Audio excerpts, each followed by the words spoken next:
Charles Haley. You're listening to Nothing But Niners. This is Kyle Juszczyk, and you're listening to Nothing But Niners. So now they've got to start from deep in their end of the field, and Garrison Hurst takes advantage of it. He takes the handoff, sweeps to his right, gets to the 20. He's at the 30, needs to cut in. He comes back up the right sideline, breaks the third tackle, comes down to the 30. He's down to the 20. He's down to the 10. He's down to the 5. He's down to the end zone. Touchdown! Touchdown! 49ers! 96-yard run from scrimmage. Garrison Hurst breaking tackle after tackle, sweeps down the sideline, throws off bodies like clothes after a marathon. Young, back to throw. In trouble, he's going to be sacked. No, gets away. He runs, gets away again, goes to the 40, gets away again, to the 35, cuts back at the 30, to the 20, the 50, the 10. He died. Touchdown, 49ers. Third down, Alex takes the snap. Alex looking down in post, and it's good. Touchdown! Touchdown, 49ers!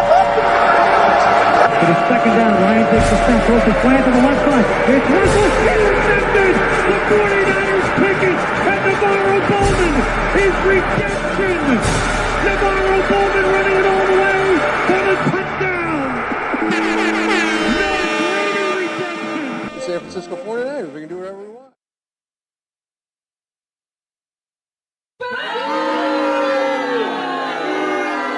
Oh, shit. Click, click, boom.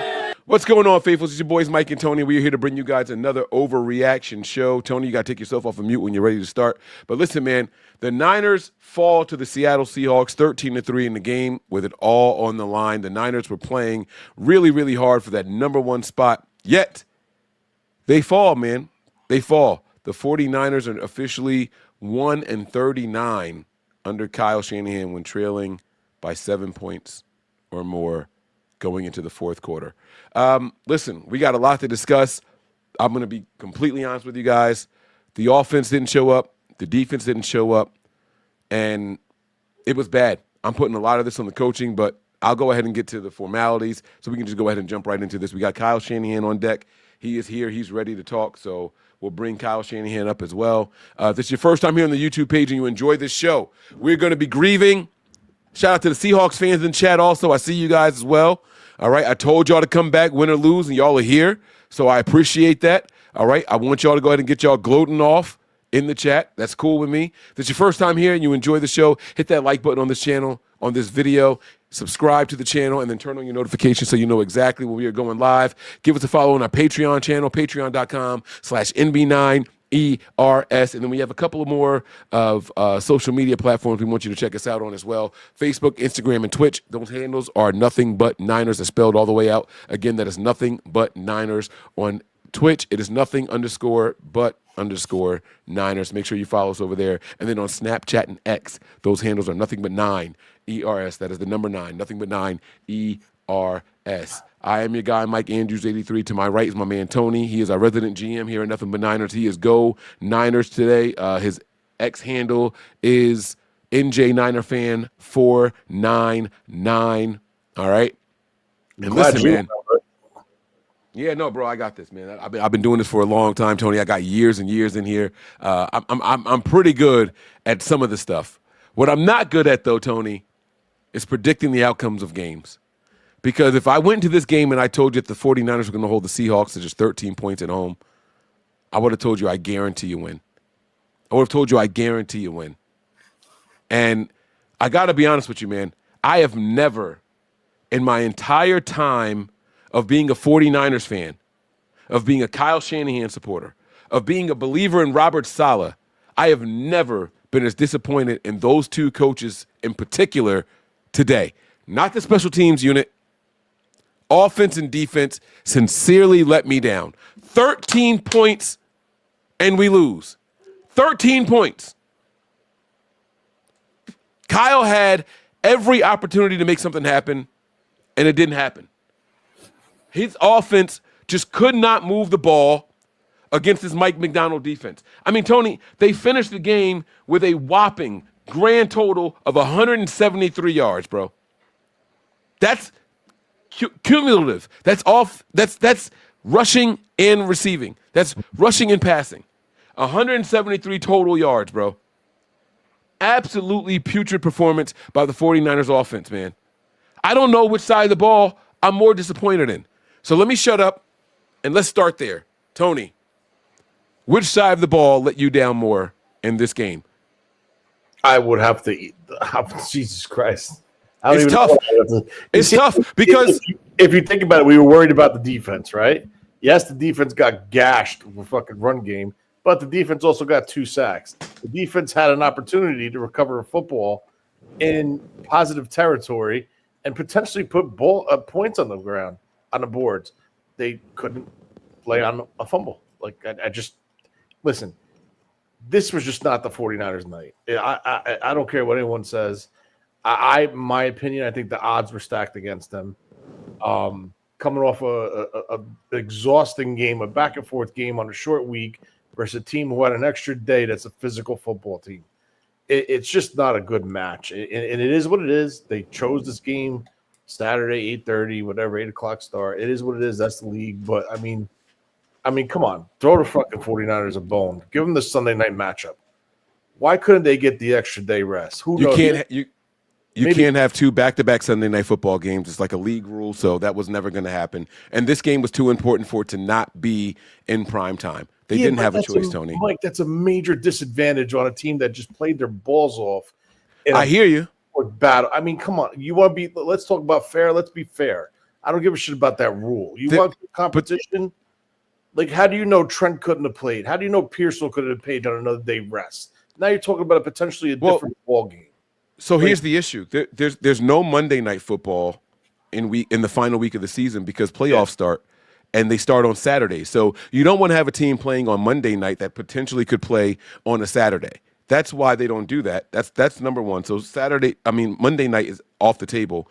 And then there's just this weird league rule that a team can't have a primetime game back-to-back on Sundays. They can't have the Sunday night game in back-to-back games.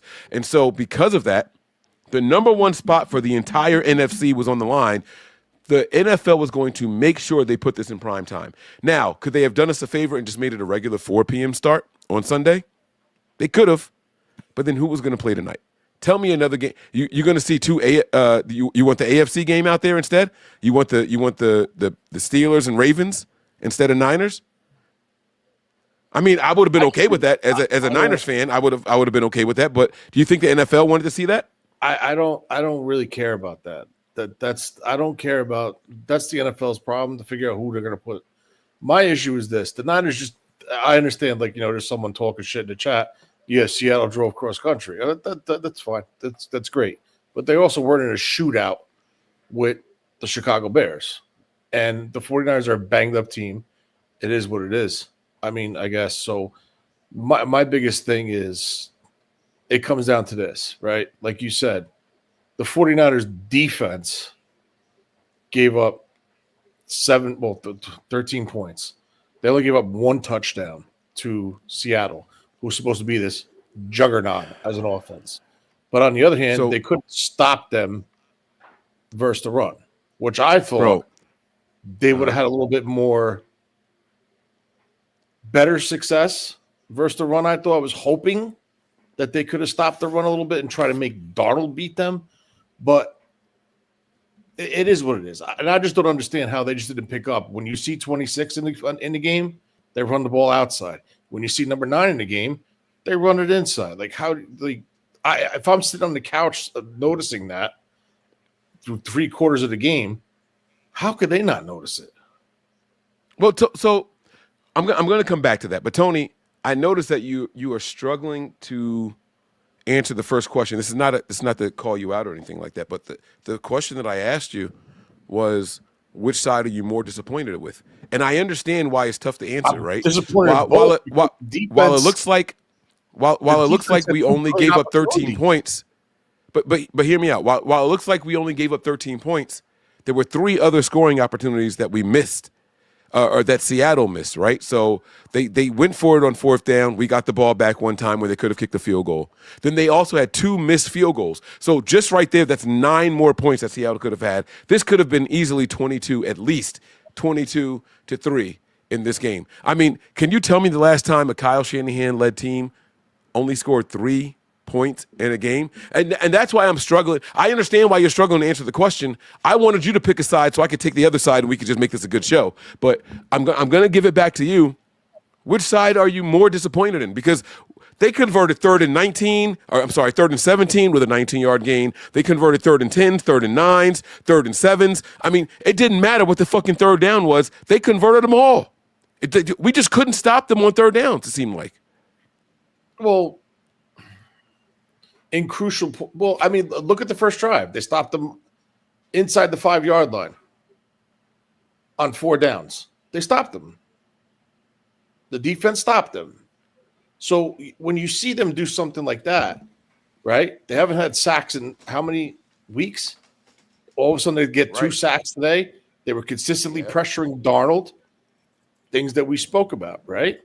They did that. I don't know if it was consistently, but I get you. They did get pressure on him a lot more. Mike, they were consistently pressuring Darnold. Darnold was running around the pocket. How many times Darnold stepped up in the pocket and ran? Like, they were getting back there. The problem is maybe you didn't see it as much because all they were doing at one point was just running the ball because they couldn't stop it. So what I'm trying to say to you is my thought process was I thought they could stop the run, but they couldn't. So the run beat them, not Sam Darnold. The running game beat. So is it the defense you're more disappointed in? I'm disappointed in both. I got to be honest with you. Me too. But so neither side carries more weight. I can't pick one because they had a golden opportunity to jump on a fumble, that Sam Darnold fumble, where Gross Matos hit him right in the chest, and he just couldn't land on it. And that was in positive field position because it was in Seattle's territory. And how do you know they couldn't compile a touchdown out of that? Now you're talking about a different ball. Maybe, but we also had a 1st and goal and we turned the ball over also. So who knows what would have happened if we could have. But that's kind of my point, right? For the first time in a really, really, really long time, I don't know that if the offense got the ball, they would have been able to do shit with it, and that's what terrifies me. I would have never thought that coming off this last couple of games that we've had here. This offense has scored 13 touchdowns in the last 3 games, Tony. We didn't get one tonight. Not a single touchdown tonight. Is Kyle Shanahan afraid of Mike McDonald? Like, what did we just witness? I just think Mike McDonald has Kyle Shanahan's number. Bro, that's terrifying because we play them twice a year. His defense is created to stop this offense. He did it in Baltimore. He did it in Seattle. And if you look at the track record of this defense, if you look at how they align, their second level of the defense sits at 7 yards. And they just react. Sweet spot for the Niners. They sit at 7. So one of their safeties, if they have a big nickel, Umanuri, that kid, I don't know how to say his last name, he'll sit at 7. One of their corners will sit at 7. And then you'll see Ernest Jones drop to 10 yards. So what are they doing? They're taking away 2 levels of the middle of the defense. Yeah. Right. Yeah. Is it funny how you have not heard you didn't hear a peep from Love, the safety? You didn't hear nothing from Love today because they couldn't throw the ball. You didn't need to. They didn't get that far down the field. That's what I'm saying, because they took those routes away. So Brock Purdy was not throwing those routes. So what did they do? They tried to hit the outside. He made a nice throw to Robinson in the beginning of at the end of the first half, or coming out of the first half. He made a nice throw to the sideline to Robinson. But it just looks like this offense was totally out of whack the minute they stepped on the field. And could it be Kyle didn't know how to adjust for not having Trent Williams there? Trent Williams was a massive loss. Why? Because George Kittle didn't run routes. Pleasance wasn't terrible. He wasn't great. I don't even know if I would say that he was good. But do me a favor. He wasn't terrible. You're right, but watch the replay and look who's right on his right side, George Kittle. So that could be the reason why this offense couldn't get in sync. All right. So go ahead. Because Kittle was helping him. Okay. So with that, then where was Tungus? Because if you're going to tell me that Kittle has to stay in as a blocker, we have a capable receiving tight end, and Kyle refused to run 2 pass-catching tight ends on the field at the same time. Why? Tony, please, for the love of God, help me here. Tungus did not show up on the field at all tonight. And this guy filled in beyond admirably in the absence of George Kittle all season long. Please help me. If you know that you don't have Trent Williams going into this game, if you know for a fact that you don't have Trent Williams going into this game, and George Kittle is insisting on being active and playing, and now your game plan is, okay, Pleasant's going to get help from George Kittle. Why don't you have another pass-catching tight end on the field? And don't tell me it's because we used Kyle Juszczyk all night long, because we didn't. Kyle Juszczyk was fucking non-existent the whole second half of the game. He was on the field twice. So go ahead, you got it. Go. When you go in a situation like this, right? When you have a defense that on film sits in the middle of the field, so what do you got to do? You can't bring a tight end in and condense the middle of the field using two tight ends where it's not as spacing. Kyle's trying to get the spacing with the wide receivers. So by putting Jennings out there, by putting Bourne out there, by putting Robinson out there, and you're spreading them out from left to right, they're trying to find windows in the middle of the field. That's what they're trying to do by putting Tungus in there. And if you go two tight end set, okay, so now you have two inline tight ends or one flexed off one on the right or the left side of the formation, whatever they align to. You're not going to get the spacing like you would if you go with three wide receivers, or even if you go 21 personnel and put empty backfield and put McCaffrey out wide. Kyle's offense is all about spacing. I get that. Now hear me out. Our top three wide receivers for the night, which by the way, were Jawan Jennings, Demarcus Robinson, and Kendrick Bourne. All those guys run a sub 4.5. They might run a sub 4.6, Tony. Okay. It can't get much worse than putting Tungus out there. Tungus didn't make it so, everything is going to be underneath. He's another viable option. That's all I'm saying. He's another viable option, and Kyle just fucking ignored it. He refuses to put two pass-catching capable tight ends on the field at the same time, and I don't get it. I don't understand. Maybe I'm looking at it in a different way. I do get what you're saying as far as spacing and how you're telling the defense everything is going to be in the mid-range. I do understand what you're saying. If you put all these mid-range players out there to pre-snap, then obviously you don't have to worry about the deep shots. Tony, how many times did you see Sky Moore on the field tonight? Don't answer it yet. Tony, how many times did you see Jordan Watkins on the field tonight? You can answer now if you want to, but here's what I will tell you. Not one time was I worried about a deep pass. Kyle did it the last offensive drive. He took two shots down the field that were more than 15 yards. That was the only time the entire game, bro. And they were all to slower wide receivers. So you can't tell me that it's like, well, if you're predicting where you're going to go with the ball, because he did that shit anyway. He did it anyway. I just don't get what Kyle's thinking. I don't know. Help me. Help me feel. I don't know. Bro, Christian McCaffrey had 8 rushes tonight, Tony. Because they couldn't run the ball. They got no. We ran the ball. We were down one score all game long, and we had, without looking at the stats, please, I hope you didn't look at the stats. Tony, how many rushing attempts do you think the Niners had tonight? I couldn't even tell you.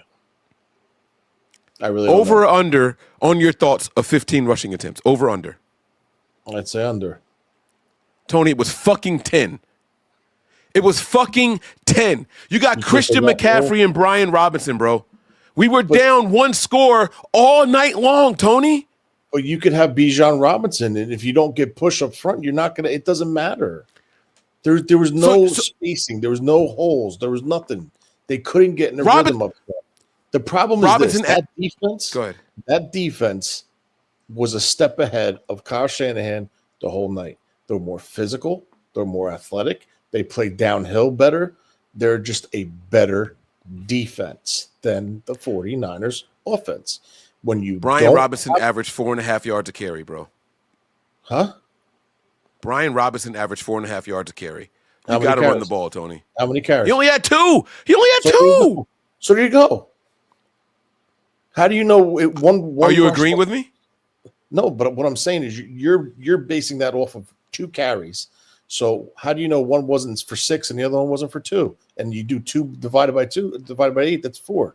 That's how you get it was 6. It was 6 and 3. But that's what his long was 6. There was no consistency up front. They were getting dominated.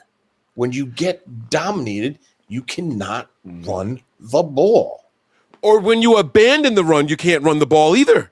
But Mike, when you abandon the run, you can't run the ball. The Niners had 40 offensive snaps. We ran the ball 10 times. That's terrible. Because they weren't getting nowhere. They were not getting no push. Oh, God. I don't just understand how you can't see that the Niners got absolutely bitch slapped up front today. That's all it comes down to. So what you're saying is this. So you abandon the run. You're justifying the abandonment of the run because we weren't getting any offensive line push. And what you're also saying is we didn't have any deep threats, so you're forced to throw into the strength of the Seattle defense. And that was the game plan all night long? I don't know what his game plan was, and I don't even think he knew what it was because it didn't look like he had a game plan. The game plan looked to me like Kyle wanted to react to what they were showing on defense versus making the defense react to what he was showing on offense. And every time Kyle gets into a game plan like that, we've seen it against Flores, we've seen it against Jim Schwartz, we lose those games. And what does that We lose those games every fucking time. But what does that tell you? It tells me that Kyle is scared of certain defensive coordinators in the NFL. There you go. So I think he's over Schwartz. Flores, he hasn't played in a while, but I will tell you this. There's no ifs, ands, or buts. Mike McDaniel's in Kyle's head. I don't care what anyone says. And I'm not saying fire Kyle for all the No. Kyle Shanahan is hands down the coach of the year. There is not a single coach in the entire NFL that has had to overcome as many injuries as what Kyle Shanahan has. And then in the last week of the game, yes, we lost. But your team is in position to play for the number 1 spot. Kyle Shanahan is the fucking coach of the year. Anybody saying get rid of Kyle Shanahan, you can go ahead and leave you can leave this video right now. Because that is not what we're doing. What we are doing is trying to find out which side of the ball we are more upset about. No one is saying, well, let me speak for myself, and let me speak for Tony. We are not saying fire Kyle Shanahan. That is not what we're saying. The question was simply which side of the ball, which coordinator were you more upset about? That's it. Kyle Shanahan has done significantly more with significantly less than any of these other Coach of the Year candidates in the NFL, and that's not 49ers bias. It's not. You can't tell me of the other 5 guys that are in the running for Coach of the Year candidates have had to deal with half of the major injuries the 49ers have. They don't exist. So and miss me with that. 2 more in this game, right? Dee Winters went down. Who else went down? Bethune went down. He ended up coming back, and then he went out again. You know what I'm saying? And by the way, who in the entire fuck is Garrett Wallow? Who the fuck is this guy, and why is he wearing 49? Because somebody told me from special. Somebody told me that 49 was a number that only what's that running back's coach name? What's his name? Bobby Turner. Somebody told me that Bobby Turner is the only player that can sign 49. This guy's a fucking linebacker.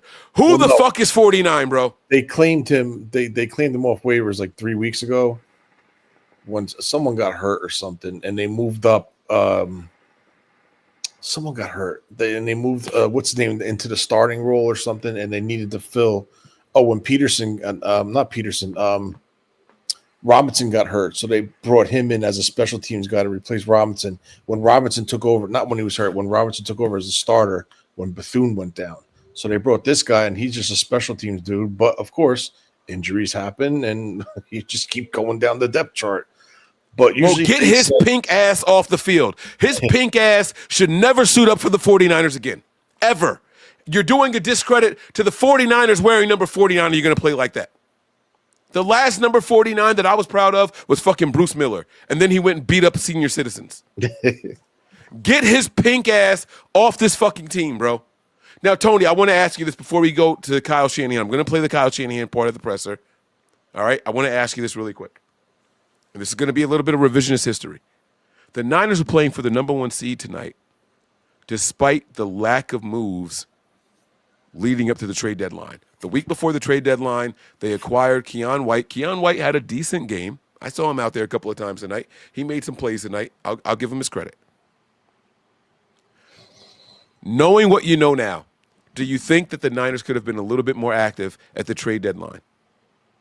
If you knew that we were going to be this close and this many key players or plays away, do you think that the Niners should have done a little bit more at either the trade deadline or even after, right? When you find out that certain players are getting cut, right? There was a good defensive lineman that just recently got released. There was a good corner that recently got released by the Cowboys, right? The Niners did nothing to go out there after these guys. They didn't make phone calls. They didn't pick up the phone at all. They just said, we're going to run with our roster and see what happens. Well, no, what's his name got claimed? They both got claimed. Oh, no. Jordan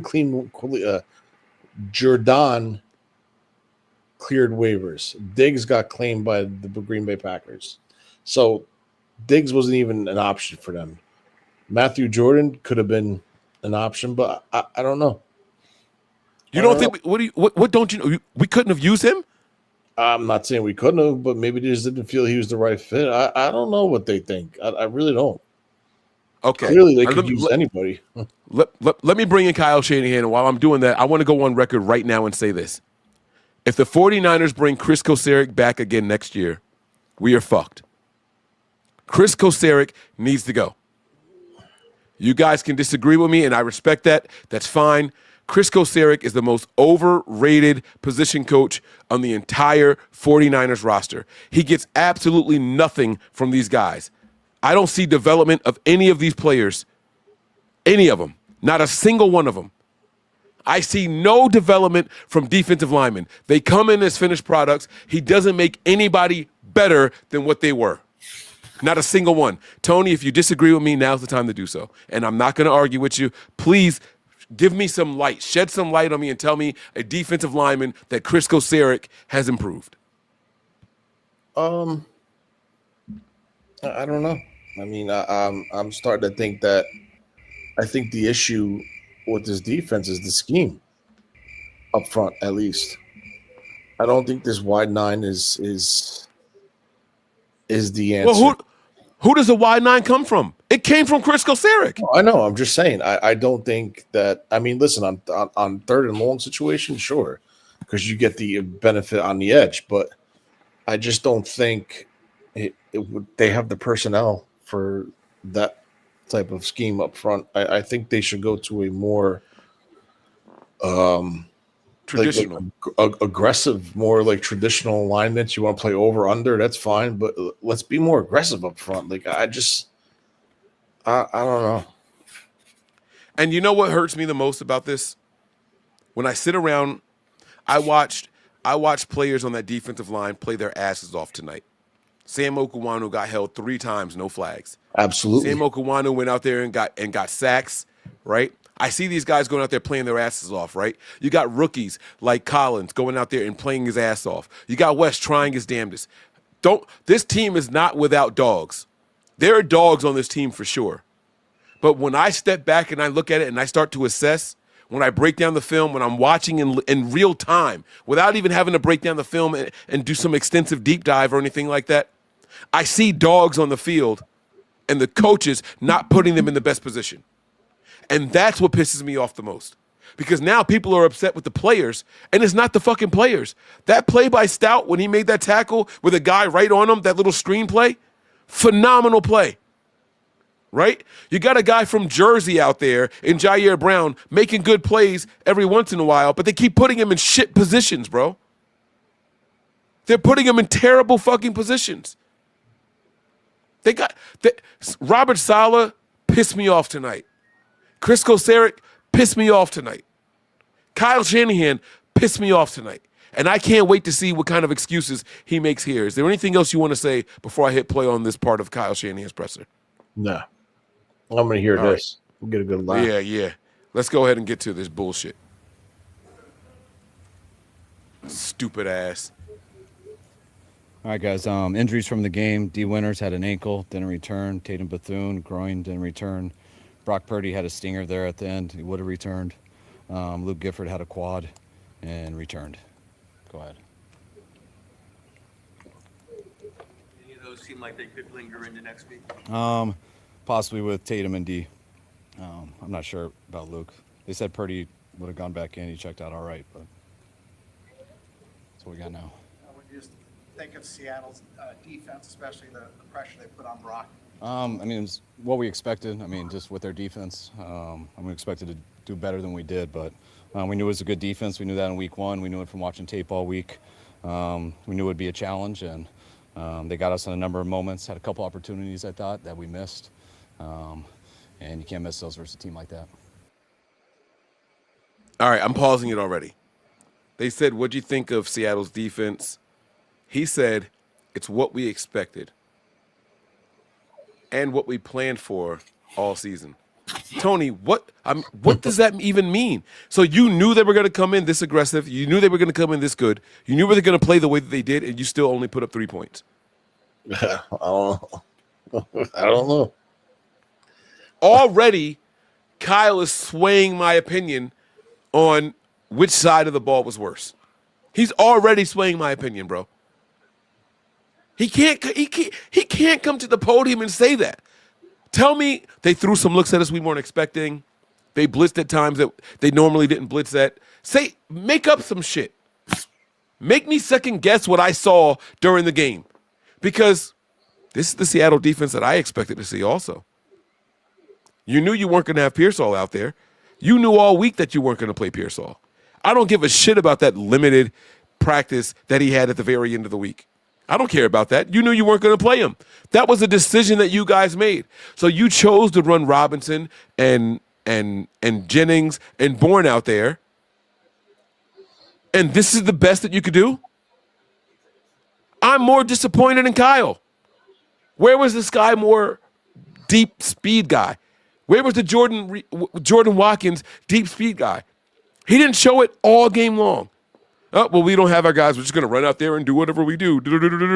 Just going through the fucking motions. This isn't Madden. This isn't a video game.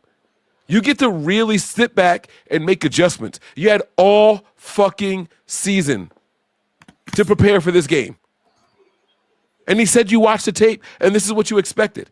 So your best game plan against a defense that you were well prepared for, based off of what he just said, warranted 3 points. That terrifies me going into the postseason, Tony. Oh, they're going to get smoked. This team can't. In my opinion, this team can't.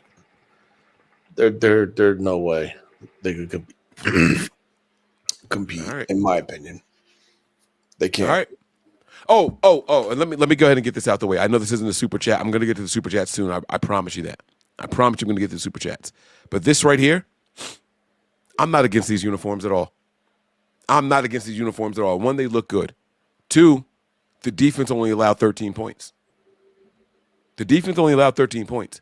If you're going to wear these uniforms and we're only going to get 13 points by the opposing team, wear them every fucking game.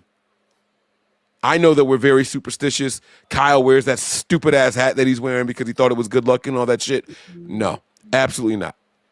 Absolutely not, bro. I'm not blaming these uniforms or anything. I'm not going to say that they're bad luck, Tony. I know you disagree. You can tell everybody why you disagree. You said something before we started, and I think it's a valid point. Let me get my bullshit out the way, and then you give me your opinion on it. But I like these uniforms. I think that these uniforms look good. I understand that our record in these black uniforms may not be the best. I get it. But if you're going to tell me that the defense is only going to give up 13 fucking points in a must-win game with these black uniforms on, then fucking wear these black uniforms. There was no issue with seeing these guys or anything like that. Tony, what are your thoughts on the uniforms? It's not, I don't know. They're nice, but I just don't like them. And I don't like the statement and the persona they tried to put out there as far as blackout, like black. No. The 49ers don't wear, like, you look at the history of the 49ers, they wore black jerseys twice since 1946. Okay. The 49ers are a red and gold team. You want to wear the shadow jerseys, the throwback Super Bowl ones like they wore versus the Bears, fine, that's cool. But why did you have to put like this persona through the sidewalls black and like black helmets, black this, black that? They didn't even get it right because they didn't do the fucking end zones black. Last time they wore black jerseys, they painted the end zones black. So they didn't even commit to it.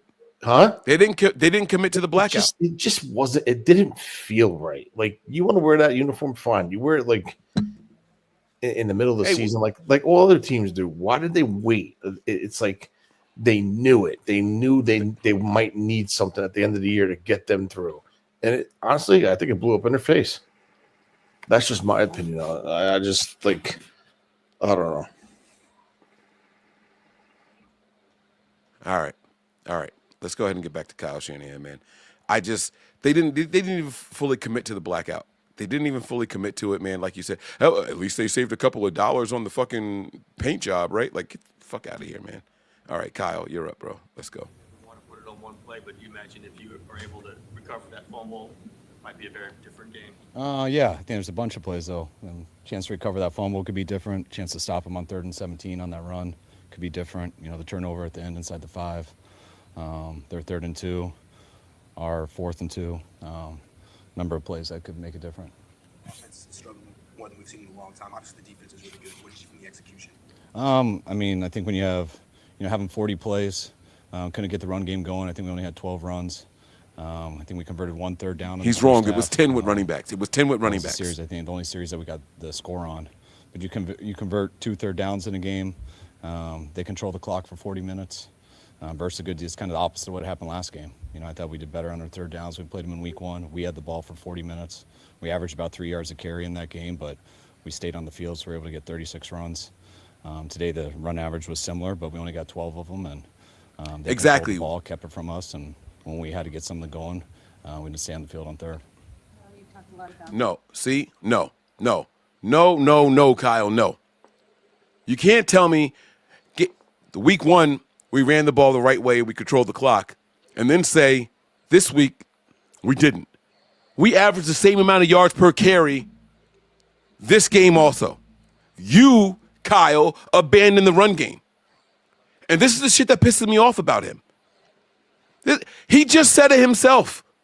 Oh, well, game 1 we only averaged about 3 yards a carry. Guess what we averaged this game? Here, let's do some quick math. Let's do some quick math here, okay? Christian McCaffrey averaged 2.9 a carry, and Brian Robinson averaged 4.5 a carry. Now, I'm no mathematician, but that's 7 yards a carry. We averaged 3.5 a carry. Either way, it's 3+. You abandon the run. And he's going to sit here and say, oh, well, we had 12 carries. You're going to count the 2 from Brock Purdy? You really counting that?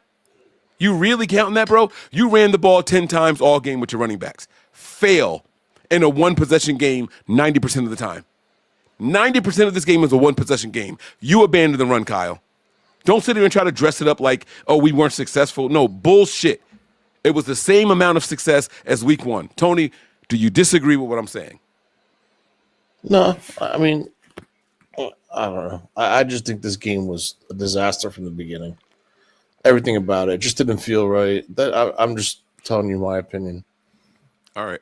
I text you. I put it in the group chat. I said that they're going to lose this game. It just didn't. It didn't feel like there was no feel. Like, you saw the way the team came out versus the Bears, man. Yeah, he threw a pick 6. Bang! What did he do? Boom, boom, boom, boom, boom, boom, right down the field. Boom, boom, boom, boom, boom, boom, right down the field. Like, you didn't see that. So that tells me that this defense did not allow Kyle to get into his groove as a play call. Like, you saw him on the sidelines. He was looking up at the scoreboard like, oh, shit, defense is not going to do it today. So you just saw, like, that look on his face. I just think that Mike McDonald has his number and told he could do something different. And I'm not saying I want him fired. No, I do not want Kyle Shanahan fired. But, like, he's got to get out of his own way. In the beginning of the year, yes, they went up to Seattle and beat them. Brock Purdy did throw 2 turnovers, 2 interceptions that game, or they had 2 turnovers, 1 interception and a fumble, I think. I don't remember. But on the other hand, this is the game, like, and they just did not show up. And Kyle came out and said, in the pregame production or whatever it is where they meet with the commentators and Buck and Aikman and the sideline report and all that shit, he said, this game is 2 for 1. We win tonight, we win 2 weeks in a row because of the bye week being on the line. And the best that he could fucking muster up was 10 rushing attempts and 3 points. That's all I need to know. I would have never guessed that we would only rush the ball that many times. I've seen this team stubbornly run the ball over and over and over for 2.5, 3 yards a pop and just keep it moving. Like this was fucking absurd what we saw tonight. But we got to get to the rest of this presser, so let's go ahead and do it, man, because I'm getting furious the more he talks. Wanting to stay here and not go back on the road, and now you know that you have to. Just what's the feeling and what have you seen? No, we're ready for it. I mean, yeah, it would have been nice to, have to have a home game here, or both home games, and get a bye. But it is what it is. I mean, this team's been through a lot this year. Now we got to do it the hard way, and we'll embrace the shit out doing it the hard way, and look forward to it. Could you try to get the guys to be upbeat after this one, or do you want, do you understand any kind of disappointment that might feel? What was the mood of that? Oh, disappointed. Those guys, I mean, regardless of how well we did, I mean, our guys really fought out there. Our guys were exhausted after the game, like we are after every game. I told them to enjoy tomorrow. We don't know whether we're going to play Saturday, Sunday, or Monday. We don't know who we're going to play until after the afternoon game. But when they come in here Monday, come in ready to go, wherever we got to go. And hopefully we can earn it a chance to see that team again. Close or not close? We're Trent and Pearsall to play. They were pushing it. It would have been too risky to play them, though. But they pushed it all the way up to the end. But it would have been the smartest decision by us to let them. All right, I got to pause it here again. Tony, let me ask you this question, man. Let me ask you this. Game time decisions for I don't know if Trent was really a game time decision, but for Pearsall at least. Tony, are you concerned with the availability of Ricky Pearsall? I mean, you have to be at this point. Yes. You have to be. But the sad thing is the injury that he's out with now was because of a hip drop tackle that was not called. So they're supposed to be doing player safety, and we lost a player for a game that's a very important game. I'm not making it's not an excuse, but I mean, it kind of is. But you need someone you could depend on out there. But I mean, listen, I don't know. Yeah, Ricky Pearsall concerns the shit out of me. And if he's going to be our number one wide receiver going forward, guess what? We need to draft a wide receiver in the first round. We do. He is just not somebody available. All right, you got the gunshot shit bullshit going on in your first season. You come in later on in the year. This year, you're in and out of the lineup consistently. Even when you make a good play, you're on the sideline for the next 2 or 3 series. Like, he is not going to be dependable. He's not. And we got to figure out a way around it. I told everybody when the season started, do not count on Trent Williams playing 15, 16 games because he hasn't done it in his NFL career except 1 or 2 times. He's not going to do it this year. I mean, look, it is what it is. And I love Trent Williams, and I want him to come back. Let me be clear with what I'm saying. I want Trent Williams to come back next year, right? But we need some help. And if those are the 2 guys that this offense is going to live and die with, it's bullshit. And we are going to continue to die if that's the reason why it's going to happen this way. You guys can tell me about hip drop tackles and all that. I hear you. I understand why the injury happened. Availability is availability. And whether you're here or not, that's just what it is. I see Ricky Pearsall go down. 90% of the time when Ricky Pearsall is tackled, he falls to his knees. So you can tell me about the hip drop tackles. He still falls to his knees every single time it happens. So it's going to be the same risk every time. Every time. So it doesn't change his availability. If the knee and the leg are bad and you continue to fall on your knee or your leg, even when you're tackled the normal way, it's going to be the same shit. It's going to be the same thing. All right, let's go ahead and get back to it. Let's see what he has to say. This game was on Sunday. They have maybe a chance to. Oh yeah, much better chance. Best team in NFC other than yourself. I don't know. I mean, anytime you got a good defense, a very good defense, a good offense. I mean, they've been showing that they're one of the best teams in this league all year. That didn't feel much different than the team we played in week 1. I thought the game was a little bit similar in terms of the battle on both sides just to get in the end zone. But they've earned the number 1 seed. They played like that throughout the whole year, and we're going to have to earn the chance to get to play them again. Any specific area defensively where you have trouble coping more than anything else? No. I mean, it's similar to what they do each week. You know, they got a good pass rush. They're tough to run the ball against, and they're tough to get explosives against. So. Into Kyle, play action. Is that looking for something over the middle there? I didn't really see anybody who we could have directly thrown it to. Oh yeah, we would have hit Kittle. He was on a corner. No, he was extremely open. You know, they had one guy had to cover 2, a go route and Kittle, but we got beat inside on that and weren't able to hang in there for it. I think it was Lawrence who showed up right when the quarterback got to the top of his drop. Don't tell me about the one or two throws that Brock Purdy missed. Yeah, he missed some people out there tonight. Don't tell me about that. This game did not come down to 1 or 2 throws. And even if it did, that's no excuse. He has to be perfect to get 10 points. I mean, let's pretend that he hit those 2 throws. What difference in score are we talking about here?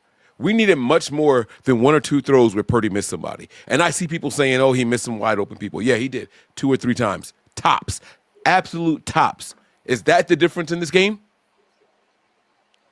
Tony, do you think that 2 or 3 throws by Brock Purdy was the difference in winning or losing this game? Honestly, tell me.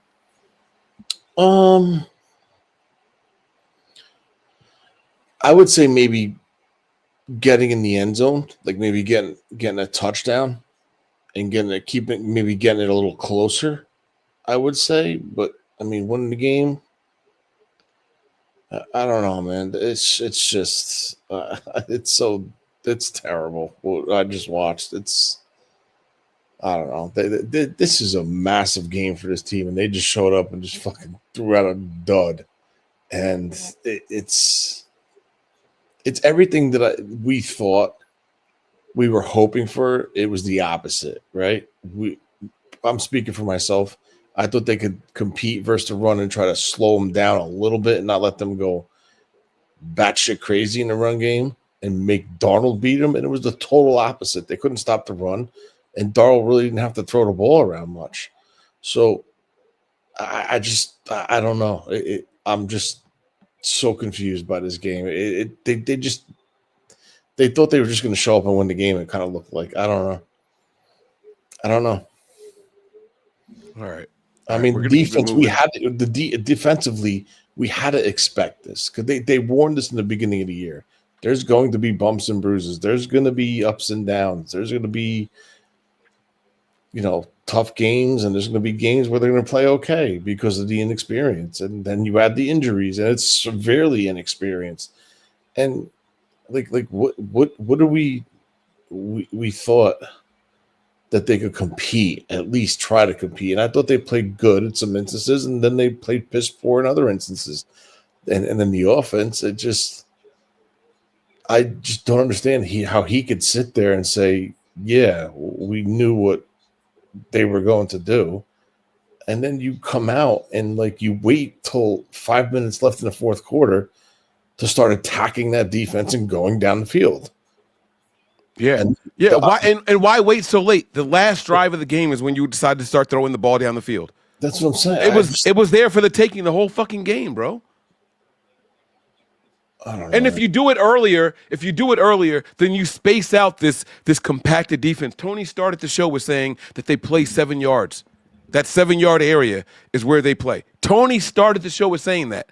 And they're going to continue to play into that all game long if you don't ever take any shots down the field. I would have been very happy with a 30, 40-yard pass attempt down the field, even if it was incomplete or intercepted. They know that it's in our bag now, and we're not afraid to try it. They didn't do it all game until the last offensive drive. That ended in, by the way, a Christian McCaffrey forced turnover. Where was it all game long? Bullshit, bro. Bullshit by this guy on the screen right now and Kyle Shanahan. Kyle, you let us down, bro. It's that simple. Now, here's a question.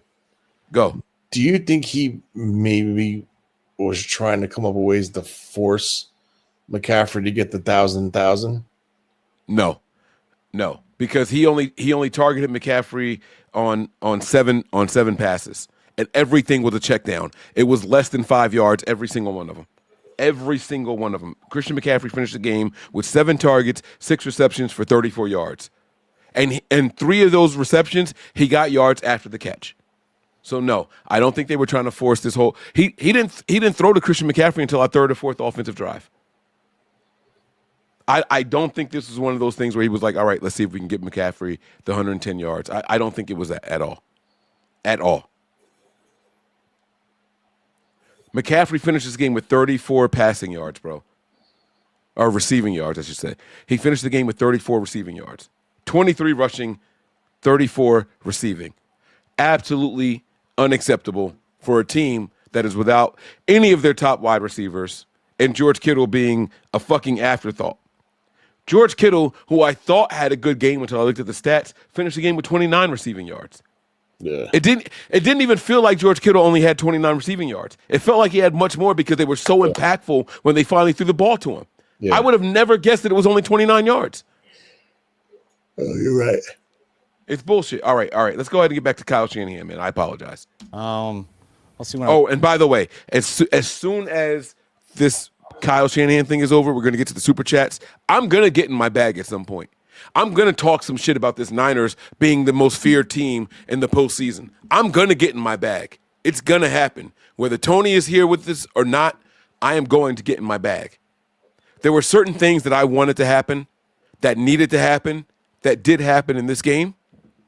I'm not going to highlight them right now, but when Kyle Shanahan is done, I'm getting to the super chats, and then I'll go ahead and get to it. All right? So just stay patient, faithful. Watch the tape, but I thought Brock battled out there. The one drive we got something going on where we turned it over there inside the 5. But he made some big plays on that drive. I thought he battled throughout the game. I know he was under duress, which we had a feeling that would be the case going into the game. But, I mean, none of us played good enough to win, but I'm not disappointed at all in Brock. I thought he battled like he always does and did some good things. All right, he's talking about Brock here. Tony, why didn't he try to move the pocket? Why didn't he move Brock more? He moved Brock 4 times this game, and all 4 of them were successful plays. No, I'm lying.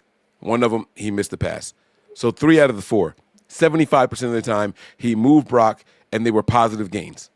Why didn't he do it more often? I don't know. I don't know the answer. It's like he didn't know what to. I'm telling you, there was nothing fluid about the offense whatsoever. Like usually he'll come out, run the ball, or go 3 wide receiver sets and throw it on 1st and 10, make it like 2nd and 4, then try to run it and then do the bootleg to the right with someone doing a shallow crosser. Like there was no. It didn't exist. There was no rhythm. There was no where was the script? I didn't even now you're cooking. Yeah. There was no script. I don't know. Usually when you see his scripted plays, you're like, all right, wow. He's pretty good. They're keeping him more balanced. But Kyle had 4 drives in the script, and it warranted the Niners nothing. 4 drives within the script, and it warranted the Niners nothing. It's crazy. Unacceptable. And that gives me my answer.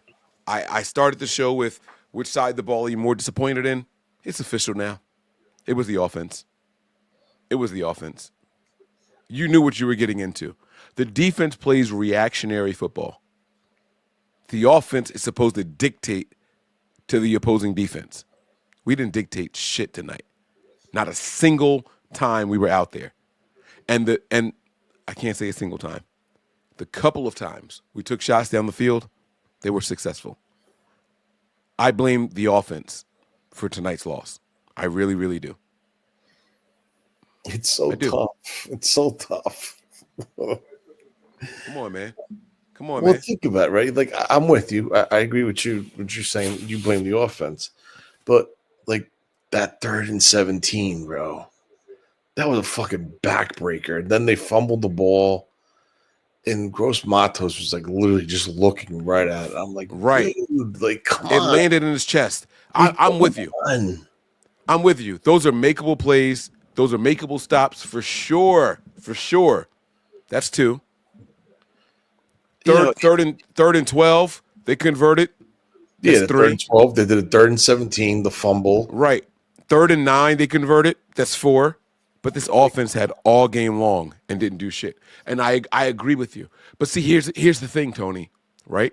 When we watched that Bears game, we knew going into this game, oh, this defense ain't shit.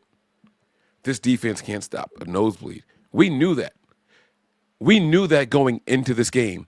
And like George, go ahead. This game or the Chicago game? During the Chicago game, right, the Niners happened to win that game.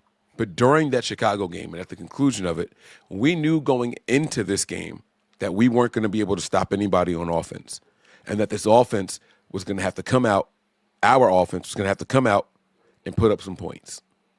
Is that fair to say? We knew after watching the Bears game that our defense wasn't going to be able to stop people majority of the time. True or false? Yeah. Yeah. Okay. Right. So that means that the offense has to get in their bag and be successful. That means that the offense is going to have to be the team that goes out there, the side of the ball, that has to go out there and exceed expectations or live up to the expectations you've set for yourself the previous 3 weeks. And they didn't. And that's the disappointing part. This defense, when I step back and look at it from the big picture, 13 points, they didn't let me down. The first down conversions over and over, the third down conversions, whatever you want to call it, right? All the times it let them get third downs, the time of possession, that defense did what we expected them to do. It is a shit defense, bro. The defense is bad. Robert Saleh should be on the clock. If one of these top 5 defensive coordinators become available, the Niners should look to make a move. Robert Saleh is not a good defensive coordinator with this 49ers defense. And don't tell me, oh, he needs Nick Bosa. Don't tell me, oh, he needs 1 player or 2 players. Don't tell me he needs Fred Warner.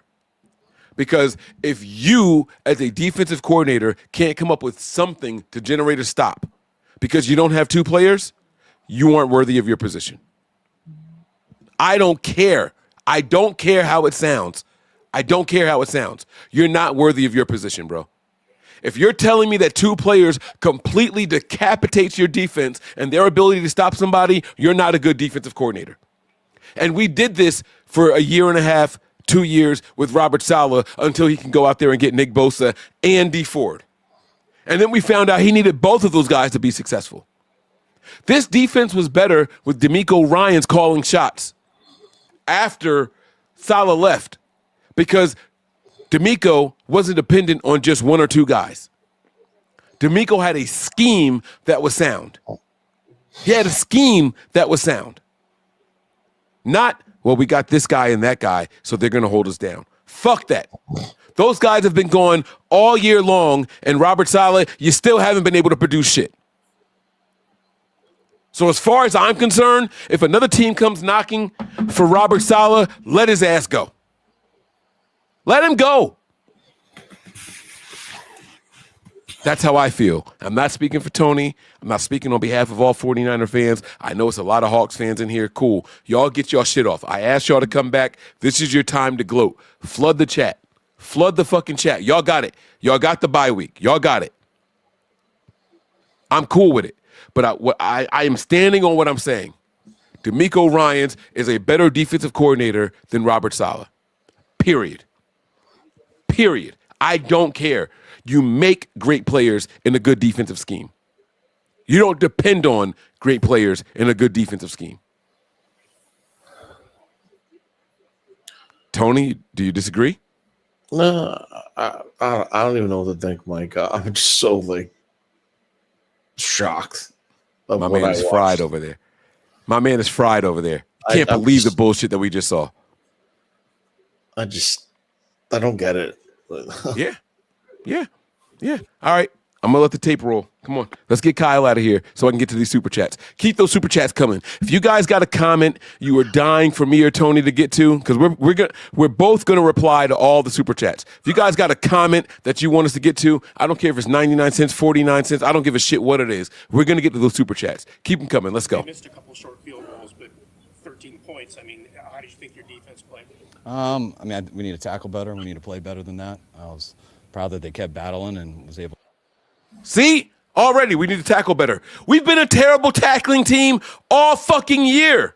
What are you talking about, Kyle Shanahan? We have been a terrible tackling team all year long. We need to tackle better? Where does it start? Tony, how do teams get better at tackling? Honestly, Well, you're the coach on the team. You're the resident GM. You have coaching experience. Tell me, how do teams get better at tackling? Honestly. I don't know. I'm asking, not being funny. Restricted for tackling in practice according to the new collective bargaining agreement for the players? Like, I don't know what they're allowed to do or not, but clearly it's an issue. I mean, the only thing that changed that I know of from the collective bargaining is 2-a-days are gone. You can still tackle. You can still run full speed. Teams choose not to do it. So I'm asking, how do you get better at tackling? I'm not asking what new rules are in place. How does someone get better at tackling? That's my question. You get better by tackling. That's you. How you get better at things, you practice them. So you gotta go live in practice. But the problem is they don't want to get people hurt. So what do? You run the risk. All week long, I heard Kyle talking about we're going half speed, we're doing walkthroughs, so Pearsall can play today. Pearsall can practice today because we're doing walkthroughs. He's going to be fine. Trent might be able to participate today in practice because we're doing walkthroughs. Where are the full speed drills? Where are they? Are you telling me that Kyle Shanahan is making Robert Saleh worse because he's deciding to do walkthroughs instead of full speed practices? I don't know. 2-a-days are gone. NFLPA, they got rid of that shit. 2-a-days are gone. All teams in the NFL. You know who I didn't see missing a lot of tackles? The Seahawks. Going into this game, Christian McCaffrey was leading the league with broken tackles. You know how many tackles I saw Christian McCaffrey break today? 1. I saw Christian McCaffrey break 1 tackle all day long, y'all. Are you fucking kidding me? Excuse me, bitch? 1. You know how many tackles I saw their running backs break? All of them. Fucking all of them. All of them. Do y'all think that the Seahawks were going half-ass for a road game? They had a day of travel. Tony wanted to talk about make it fair. We played it on the short week. They had a day of travel. That nullifies it right there. 1 day of travel versus playing 1 day after the other team, it's nullified right there. Do y'all think that they were going half-ass all week long, like the Niners, giving out rest days to the fucking vets? The Seahawks knew what was on the line today. The Niners played like, oh, we keep resting people. Maybe there's an opportunity that we could, someone be healthier and feel better. Bro, you're either good enough to play or you're not. And that's it. And they weren't good enough to play. And now you're hampered because it was like, oh, man, it was a game-time decision. Fuck a game-time decision. You're playing based off of the people you know are going to be out there. They broke so many tackles this game. It's fucking disgusting. Every week, it gets more and more broken tackles, missed tackles by the 49ers defense. Every fucking week. Every week. I'm going to shut up. Come on, Kyle, let's go. We'll hold them to 13 points. That's what gave us a chance there at the end. But we need to play better all around. You guys have so many missed tackles. Is there reasons for it other than guys over pursuing or Seattle's doing? No, there's not reasons for it. Just got to be better. All right, guys. Thanks.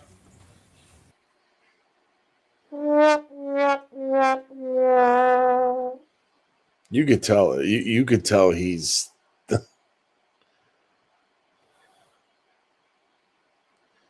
He's what? What are you saying? He's what? He's not burnt out. No, you could He tell had all when week. he knows. You could tell when he knows it wasn't good. Like he knows he fucked up, Tony. Yeah. Let's call a spade a spade. Let's call a spade a spade. He knows he fucked up. And that's what it is. We're gonna get to these super chats like I promised, man. Let's get to these super chats here. We're gonna answer them in the order that they came in. Yes, I have sound effects for each one.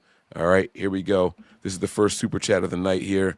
We got from Crip Keep Kit. I don't even know what the fuck I'm reading right now, but the comment says here, retire the damn jerseys.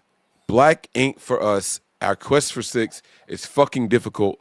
How do we only score 3 damn points all game? CMC, where were you? Tony, the floor is yours. I agree with the jerseys, but I mean, as far as CMC, where were you? I'm going to go a step further and say the offensive game plan, where was it? Because I didn't see nothing out there that showed any type of script like we talked about before, any type of structure, any type of plays, setting up plays down the road in the game. Like there's just, it was stagnant. Like I don't know. I don't know, man. Like I said earlier, man, I'm not blaming the jerseys for this performance. This was terrible game planning by the offensive and defensive coordinators. Kyle Shanahan and Robert Saleh should be under the microscope right now. We're heading to the fucking playoffs. People are looking at us and laughing, right? At one point going into the postseason, everybody was like, oh, well, whoever wins the NFC South, that's the team we want to play. I think every team now is out there licking their chops and saying, we want to play the Niners. I think Tampa Bay is saying, we want the Niners. Of course. I think the Eagles are saying, we want the Niners. Saquon Barkley will rush for 1,500 yards versus defense. Come on, bro. Come on, bro. Like, what are we really talking about here? What are we really talking about here? Christian McCaffrey, he says, where were you? Bro, they didn't call his number all game long. You want the stats for Christian McCaffrey? I got him. Don't worry. I got him. Christian McCaffrey in the past game was targeted 7 times. You know how many he brought in? 6. He did his job. He did his job. The one that he didn't catch went into the arms of somebody else. Was it a bad play by Christian McCaffrey? Yes. It was also tipped by a defensive lineman. I'm not going to blame him 100% of it, but 80% of that is on Christian McCaffrey. Yes, it was tipped by a defensive lineman, but he could have also reeled that one in. That was the one pass that he didn't bring in. So he went 6 for 7 for 34 yards. Maybe they didn't target him enough. I don't know. Christian McCaffrey had 8 carries in this game. 8 carries and averaged 2.9 yards a carry.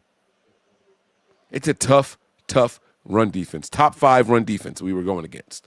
So we weren't expecting Christian McCaffrey to come out here and average 6 yards, 7 yards a carry. We weren't expecting it.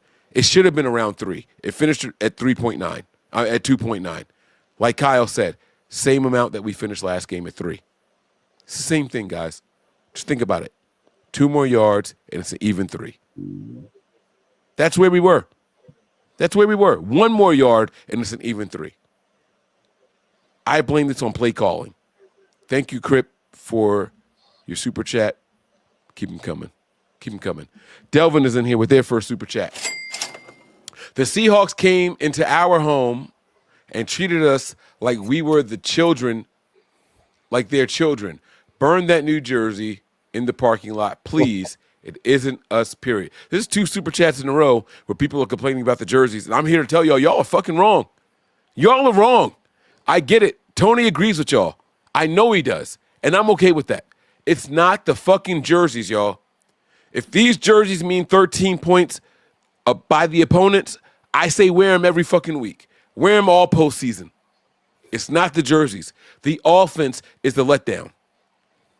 3-point scoring. Now, if y'all tell me, Mike, Brock Purdy couldn't see his receivers because they were wearing black. Mike, the offensive line couldn't block well because the black jerseys next to them was confusing them. They thought they were having strokes. It was blackouts. That's different. I don't think black is the reason that we lost this game. I don't. Tony, is it the jerseys? Like I said, I'm not going to repeat myself. You know how I feel about them. I just thought they they tried to do something and it blew up in their face. That's all I'm trying to say. Blackout, this. It is what it is. They did it. They went with it, and it didn't work out. Just wear your jerseys. The 49ers are a red and gold team. Like, I don't understand why they got to go to these jerseys and try to set, like, the tone, a blackout game. Like, what got blacked out was the 49ers offense. So I wouldn't be, I don't know. I just. Well, I'm here to let you guys know that we're going to wear them next season and the season after that also. It was a 3-season deal for these jerseys. More teams will get them. These Nike rivalry jerseys are here to stay for the next couple of seasons. We're going to wear them next year also. So for those of you who are hoping that we didn't see them, too bad. They're coming back. Just letting you guys know. All right? They're going to be back. And whether you guys like them or not, the team has to learn to fucking play in them. That's it. They practice in them all week long. We saw the highlight clips of the team practicing in the jerseys and in the rain. But that's the thing. I feel like they were so, like, look at the helmets. Oh, it's hot. Black this. Like, no. Like, it's not about the jersey. Go out and execute a game plan. Play to your ability. It just feels like this whole thing became a distraction, in my opinion. Man, that's the way I feel. The one player that I know was distracted by it was fucking Ricky Pearsall, who did a whole promo for the black jerseys, right? You guys saw the video. And if you didn't see the video, fine.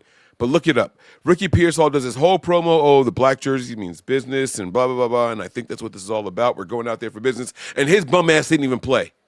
If you're not playing the game, shut the fuck up and don't talk on the color of the jerseys. If you're out for this game, I don't want to hear shit you got to say about the color of the jerseys that we're wearing in the game. I don't want to hear you at all. Stay on the sideline and shut the fuck up. You didn't play. You didn't take a single fucking snap. I don't want to hear from you leading up to the game. That's how I feel. Maybe I'm wrong. Maybe I'm too harsh on him. I don't know. But Ricky Pearsall, shut up until you can get your ass on the field. Hakeem the Dream is the next one.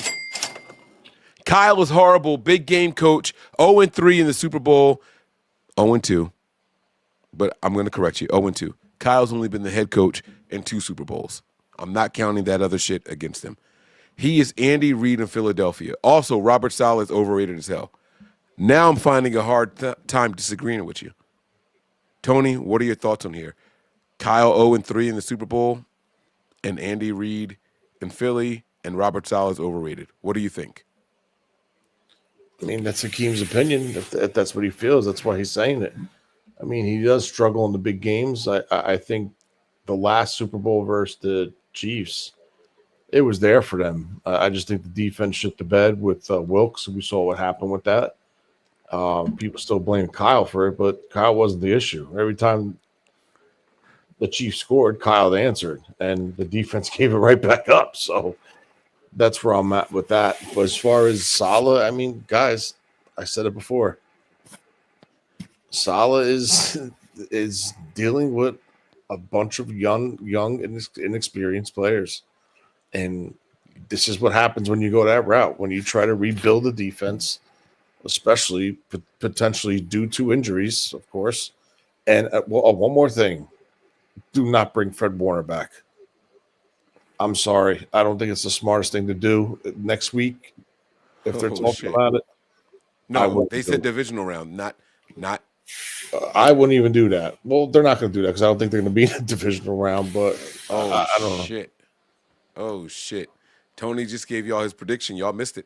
He said we're one and done. No, I mean, Mike, how can you say they have a chance in a divisional round? I mean, well, they couldn't stop the run. They couldn't stop the run versus Seahawks, and I think Saquon Barkley is a better running back than both of them combined behind that offensive line. So it's kind of like, let's be real and let's not be fake. I can't see them stopping that run. I got you. Hakeem the Dream comes back twice here, back to back. He says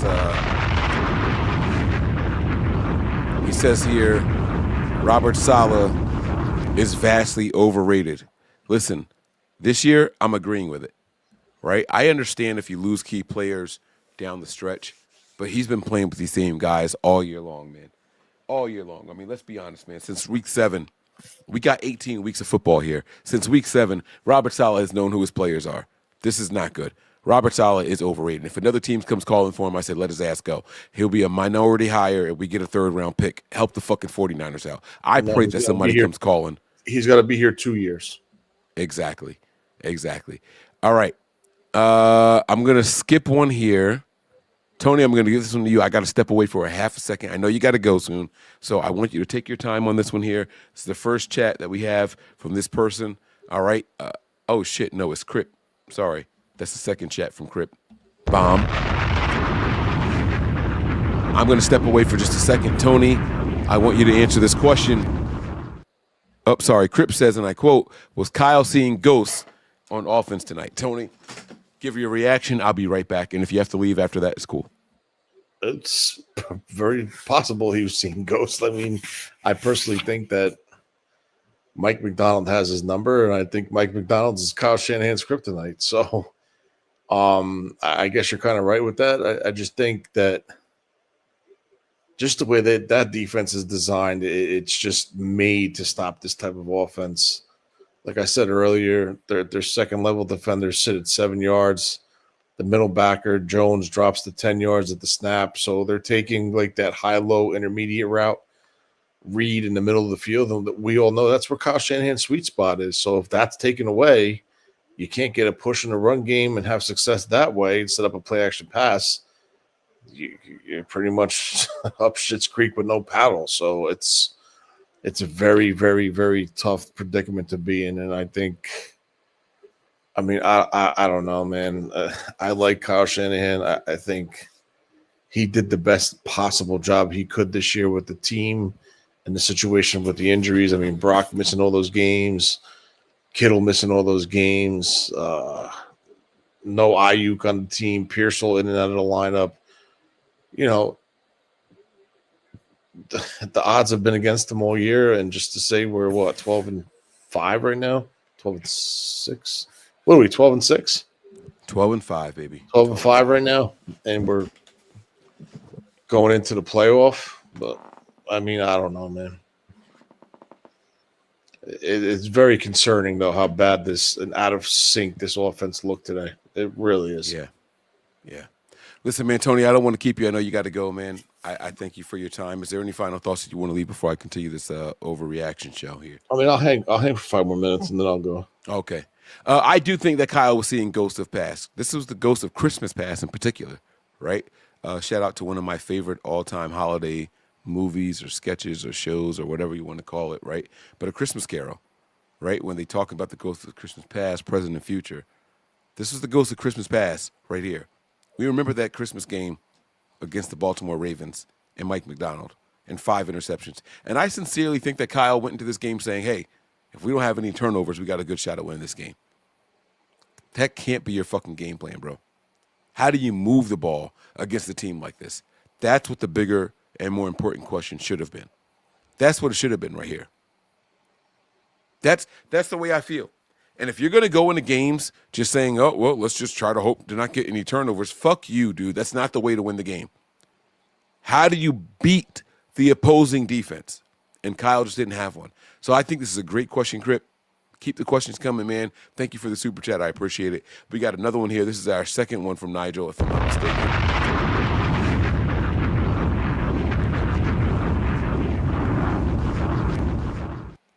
Oh, shit. Maybe it's the first one from Nigel. Mike, you said you wanted a loss. Let me play the ching ching sound. My bad. You don't deserve the bomb. Mike, you said you wanted a loss out before the playoffs. I did. And that's why I think the Niners are going to be the most dangerous team. Right? This team got complacent. This team thought that they could not lose with Brock Purdy at the helm. This team thought that all was well and we don't have to have anything special going on. Wrong. I told y'all I want this team to get hot going into the playoffs. Here are facts. The Niners are 6-1 heading into the playoffs. There's not a lot of teams with a better record heading into the postseason. Off the top of my head, I can only think of 3. Maybe 2. Maybe 2. You got the Seahawks, who are 7-0 heading into the playoffs because they beat us tonight. You got the Houston Texans, who are 8-0 heading into today. Who knows how they're going to fare in their last game, but there's not many teams hotter than the Niners heading into the postseason. And here's one thing that I do know about the San Francisco 49er team. And if all of y'all out there thought that I was just going to pack it up, if y'all thought that I was going to agree with Tony saying that we're one and done, you're fucking wrong. I don't give a shit who our next opponent is. The 49ers have not lost back-to-back games all year long, and I think that trend continues. I don't give a fuck if it's the Eagles. I don't care if it's the Rams, Seahawks. I don't give a fuck. Obviously, it's not going to be the Seahawks, right? Tampa Bay, whoever. I don't care who the next opponent is for the 49ers. We're winning that game. We have not lost back-to-back games all year long. Guys, book your tickets for the divisional game for the 49ers. We're going to be there. We're not losing back-to-back games. I've come on this show, and I've talked a lot of negative shit about this game, and it's all justified. The team did not perform the way that we wanted them to. Offense looked terrible. Defense looked terrible. Special teams was just, all right, cool. They kicked away from Sky Moore, and for the first time all year long, teams were kicking away from Sky Moore for a while, but I saw them being able to switch, right? You would see Robinson move over and float to the other side, and Moore was still able to grab it. They did these line drive type kicks where there's no time to switch the person returning the ball, right? They gave the rest of the NFL something to look at. And a lot of people were like, why the fuck is Robinson returning the ball, right? They placated the Niners in that situation. They took one of our strengths and they controlled it. And the Niners were out of their league all game long in all three phases of the game. But I did want to get a loss out the way because I felt that it was impossible. If y'all want the Niners to win the Super Bowl sincerely, right, that means that we would have had to finish 7-0 down the stretch and then 3-0 in the postseason. And I told y'all it's really, really tough to win 10 games in a row to win a Super Bowl. I don't know any team that's done that. I don't know any team that's done that except that Miami Dolphins team. The Patriots couldn't do it in their perfect season. They couldn't do it. Not to win the Super Bowl. They did not win 10 games in a row to win the Super Bowl. You know why? Because they lost the Super Bowl. I don't know a team other than that one team in the entire history of the NFL to win 10 games in a row and win the Super Bowl. So, yes, I did want a loss, and now I'm here to talk my shit. I don't give a fuck who the Niners play next week. We're going to win. Put your mortgage on it, y'all. Tony doesn't agree. He's laughing. I'm okay with that. Tony, you can laugh all you want, big dog. I'm telling you something. You could call me out my mind, and I respect that. And I'm going to let you tell me why you think I'm out of my mind. This team. So here's the issue. As bad as that defense was last week, we won the game. And so they overlook a lot of the errors. And we've heard that said by this team time and time again. We didn't have the greatest defensive performance, but we won the game. And then we go out and we would lose the next one, right? The Niners went in this back and forth thing while Mac Jones was our starting quarterback. It was win one, lose one, win one, lose one, win one, lose one, right? And they had to reel it in. They had to pull it back and say, hey, guys, this is not the way to go through the season. We got to be better than this. We got to win more than we lose. We can't keep doing this every other game bullshit. But what I do know for a fact, whether it's Brock Purdy or Mac Jones at the starting quarterback position, we don't lose back-to-back games. Not one time all year has this Niners team lost twice in a row. We're not going to do it again. So I don't give a fuck who we play. We're going to win. Tony, floor is yours. Okay. I don't know. I'm sorry. Not based off the performance today. They don't have a chance based off the performance today. I mean, come on. I don't know. All right. Let me change it up then. Watch this, because you're at a loss for words, and I understand it. You're at a loss for words. Let me ask you this, Tony. True or false? The 49ers defense has gotten worse and worse as the season has gone on during the 6-game win streak.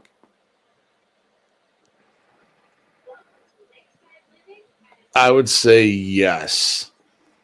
Exactly. I would say, and that's my point. This defense doesn't have a reason to improve on the mistakes from the past game because we continue to win. That's exactly my point. Now that we lost, Robert Saleh's in there, and he's getting chewed out by Kyle. Robert Saleh, Chris Kosaric, and who's our linebackers coach? What's his name again? My man. Oh, my God. Holland. See, but like, I don't know. Like, wait, hold on. I don't know if that is true. They gave up 13 points today. They gave up 13 points, but they went for it on fourth downs instead of taking the field goal. That's 3 points, and they missed 2 field goals. That's 6 more points. That's 9 points in total. They gave up a lot more. What was the final score? What was the final score? I hear you. They gave up 13 points. That's me all out. I'm saying. No. You can't do that. You can't do the if game because the if aren't points. I'm gonna tell you why. I'm going to tell you why I, Mike, play the if game. Because when I reflect on games in the post-game shows, what I say is the Niners did X amount of scoring drives.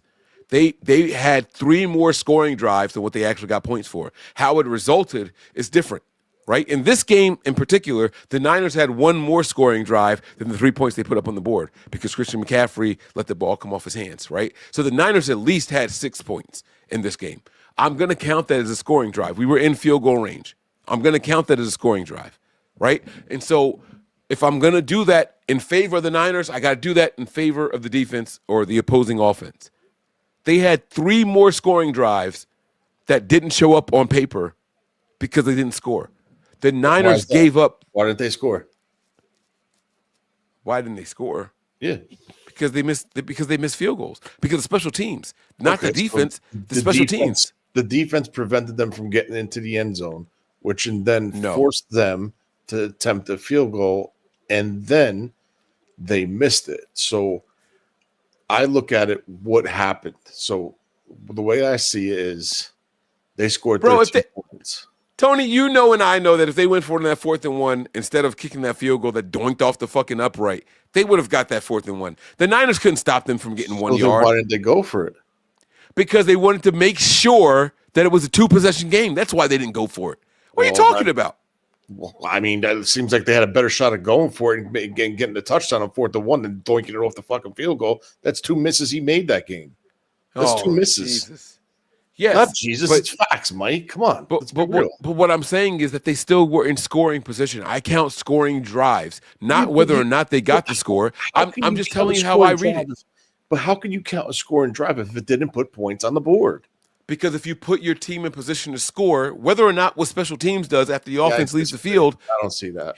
Just hear me out. Just hear me out, right? I don't believe that whatsoever. And I'm not arguing with you or disagreeing with you. What I'm saying is this: if your offense leaves the field in position to get points, I think the offense deserves credit for being in scoring position. I've done that all year long for the 49ers. I would be a fucking hypocrite to not do that for the opposing team. That's all I'm saying. I think that approach is wrong. So then the score should say 13. I can't even think. Quotations. No, comma, parentheses. Parentheses. Yeah. 19 to 3. Because if you're counting those scores, that's ridiculous. I've never heard anything like that. Tony, but see, like, and so, all right, watch this. Let me take you back. Wait. Hold on. So then if Gross Matos touched that fumble, should it be a fumble recovery for him? No, because he didn't recover it. Okay, so that's my point. So they didn't score. That's not the same. Yes, that's it is. Not the same. Yes, it is. They didn't score. Hear me out. Oh my God. No, I got you, bro. Hear you out. I gotta get out because I got a headache and I need to go to sleep. Right. I understand what you're saying. I understand what you're saying, but teams drop interceptions all the time. That doesn't mean that it should have been an interception, right? What I'm saying is that we didn't block the kick, right? We didn't stop them on 4th downs over and over and over. They missed the kick just because the kicker just fucked up. And what I'm saying is that the offense left them in position to score when they got off the field. That's all I'm saying. I'm not saying that they actually scored. I'm saying that they had hear me out, right? They had 1 touchdown and 2 field goals in this game. And what I'm saying is that there were 3 more possessions, 6 in total, that the offense put them in scoring position. That's not an opinion. That's a fact. Because they didn't convert isn't on the offense. The facts are that they were in scoring position 6 times in this game.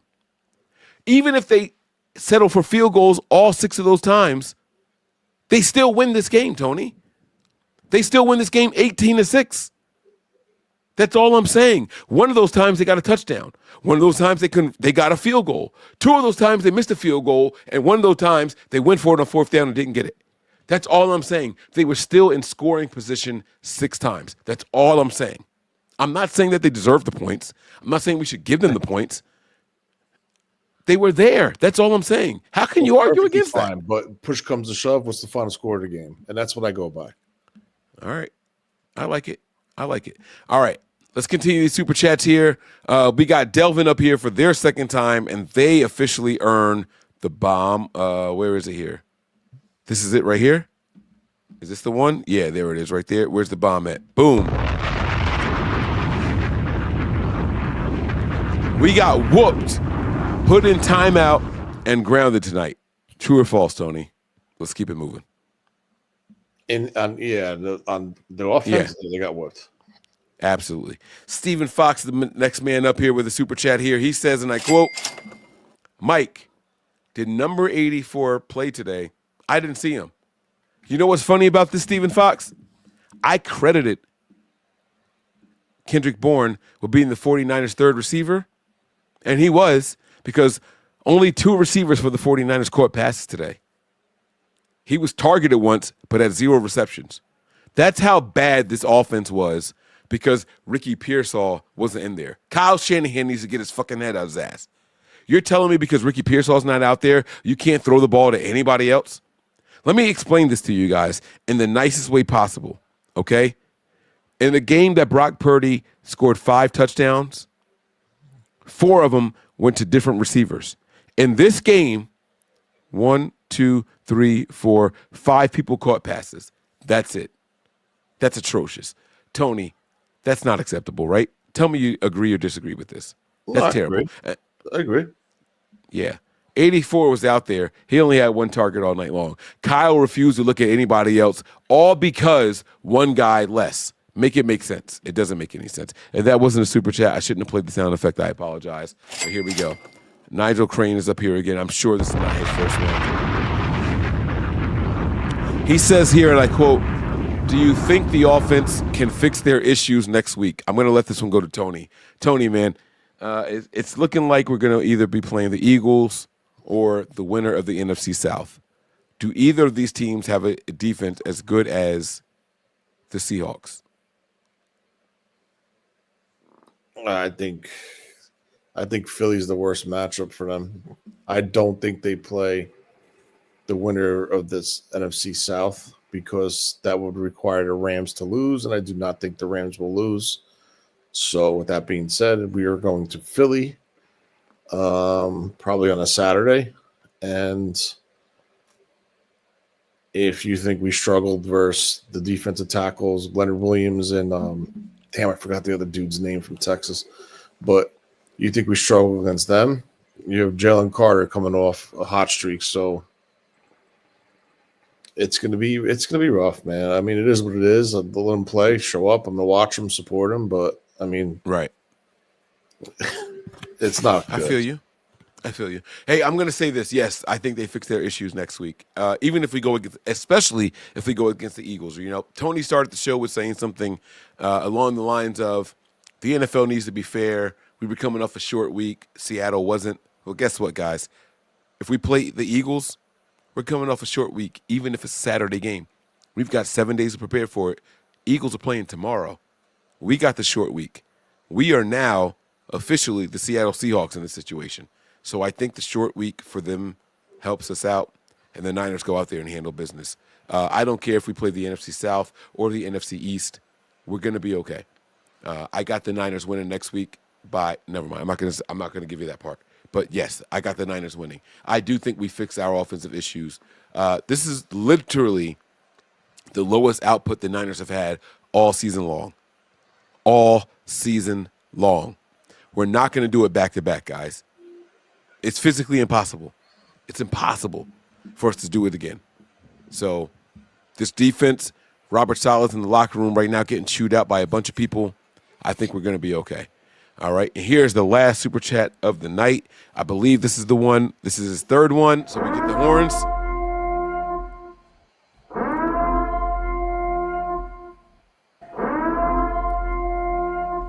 Crip says here, Seahawks used Darnold like we used Jimmy G in 2019. Tony, do you agree or disagree? Or do you want me to go first? I disagree because Darnold could run, Jimmy couldn't. Not only that, Darnold is comfortable throwing shots down the field. So I agree with what Tony said. Darnold does not hesitate to pull the trigger for downfield throws. Jimmy hesitates, he pumps, double clutches, and is very inaccurate downfield. Darnold is not. If you give Darnold a clean pocket and let him rip that shit down the field, he is going to be accurate. So I disagree. Not to shit on your super chat or anything like that, but you're asking for our opinions. We gave it to you, bro, and that's where we stand. So I don't think that they use him that way at all. So that's what I got for you, man. All right. That's it for the super chat segment. I got more pressers to get to. We're going to hear from Brock Purdy. Tony, do you want to stay? Do you want me to let you go? Like, how do you want to do it? You want to stay for a little bit of Brock Purdy? Nah, I'm going to go. All right, give us your final thoughts, man, and then I'm going to keep this thing rocking here. If you got questions for me, man, like whatever. What was Bethune and Winter's status after that game? I couldn't hear him. All right, so to start the presser here, Bethune returned. Hold on, let me pull it back up. My apologies, bro. Hold on. I got you here. All right. I'm actually going to share it back to the stage so everyone can see it. Let me change the background. You guys ignore the line going across the middle of your screen. And let's go with this one here. All right, here we go. Had an ankle, didn't return. Tatum Bethune, groin. All right, guys. Injuries from the game. D. Winters had an ankle, didn't return. Tatum Bethune, groin, didn't return. That's it. Oh, God. Neither of them returned. Okay. This is why that bye week was so fucking important. This is why the bye week was so damn important. But no, Kyle decided to stay at home. Robert Saleh said, everything is going to be okay. We're going to be just fine. Don't worry about it. This shit pisses me off so much, bro. It pisses me off so much, man. Like, the coordinators let the players down. That's sincerely how I feel, Tony. I swear to you, that's how I feel. But I digress. The floor is yours. I know you got to go. I'm going to get to the rest of these post-game pressers. What you got for me, man? Go ahead. No, it was a really just bad game. Tough loss. I mean, they had multiple opportunities to make something of it, whether it was the turnover, almost the interception by Green on the sideline, but couldn't get his foot down, the fumble, the pick that bounced into the Seattle defender's hands. Like, those are all chances that they had. Kyle never got into a rhythm with his play calling. His script was terrible. The run game was terrible. The interior offensive line got thrown around. It was just a recipe for disaster. They just didn't show up today, in my opinion. They weren't ready. Didn't seem like it. Trent was out. Pearsall was out. I think, the loss of Trent was big on that front line, especially for a run game. I disagree with that part, Tony. I liked everything that you were saying. You put Trent Williams in there healthy, and they run that ball to the left side. It's very, very tough to stop. Here's how I say it would be different, and I'm not necessarily disagreeing with you. I think that if Trent Williams is on the left side, you don't have to use George as a blocker on that left side. There you go. That's part of it. So it opened things up. So I take back me saying I disagree with you. I think it would have been a little different, but Kittle is still a middle of the field type of guy, and that still plays into that 7-yard window that you were talking about. How different is it? Honestly? Yeah, but if it was massive, in my opinion, it was significantly different, because if you look at the design in the latter part of the game where he ran that deep out, he was prevented from doing that because he had to stay in and block. So you're talking about taking that deep out away, which was, they hit it. Kittle was actually pretty wide open on that play. Now, what you didn't see what was open underneath, if anything was open underneath. Like, did they let Kittle just go and they just stood, 7 to 10 yard range, or did they, it wasn't there consistently, so the defense never gave the look consistently. And I think that's what the issue was, because they had to protect Pleasant. And I think that was the significant loss with not having Trent Williams today. He's not going to score 3 touchdowns, but I think it would have made the defense play more honest, because Kittle consistently was inside. So that's fair. I mean, it is what it is. They weren't prepared for that, to have Kittle chip in with the left tackle. But, if Trent let me ask you this question. If Pearsall could have suited up even as a decoy, fake the deep routes, whatever, do you think it would have made a difference in this game? Honestly. I mean, if forget targets.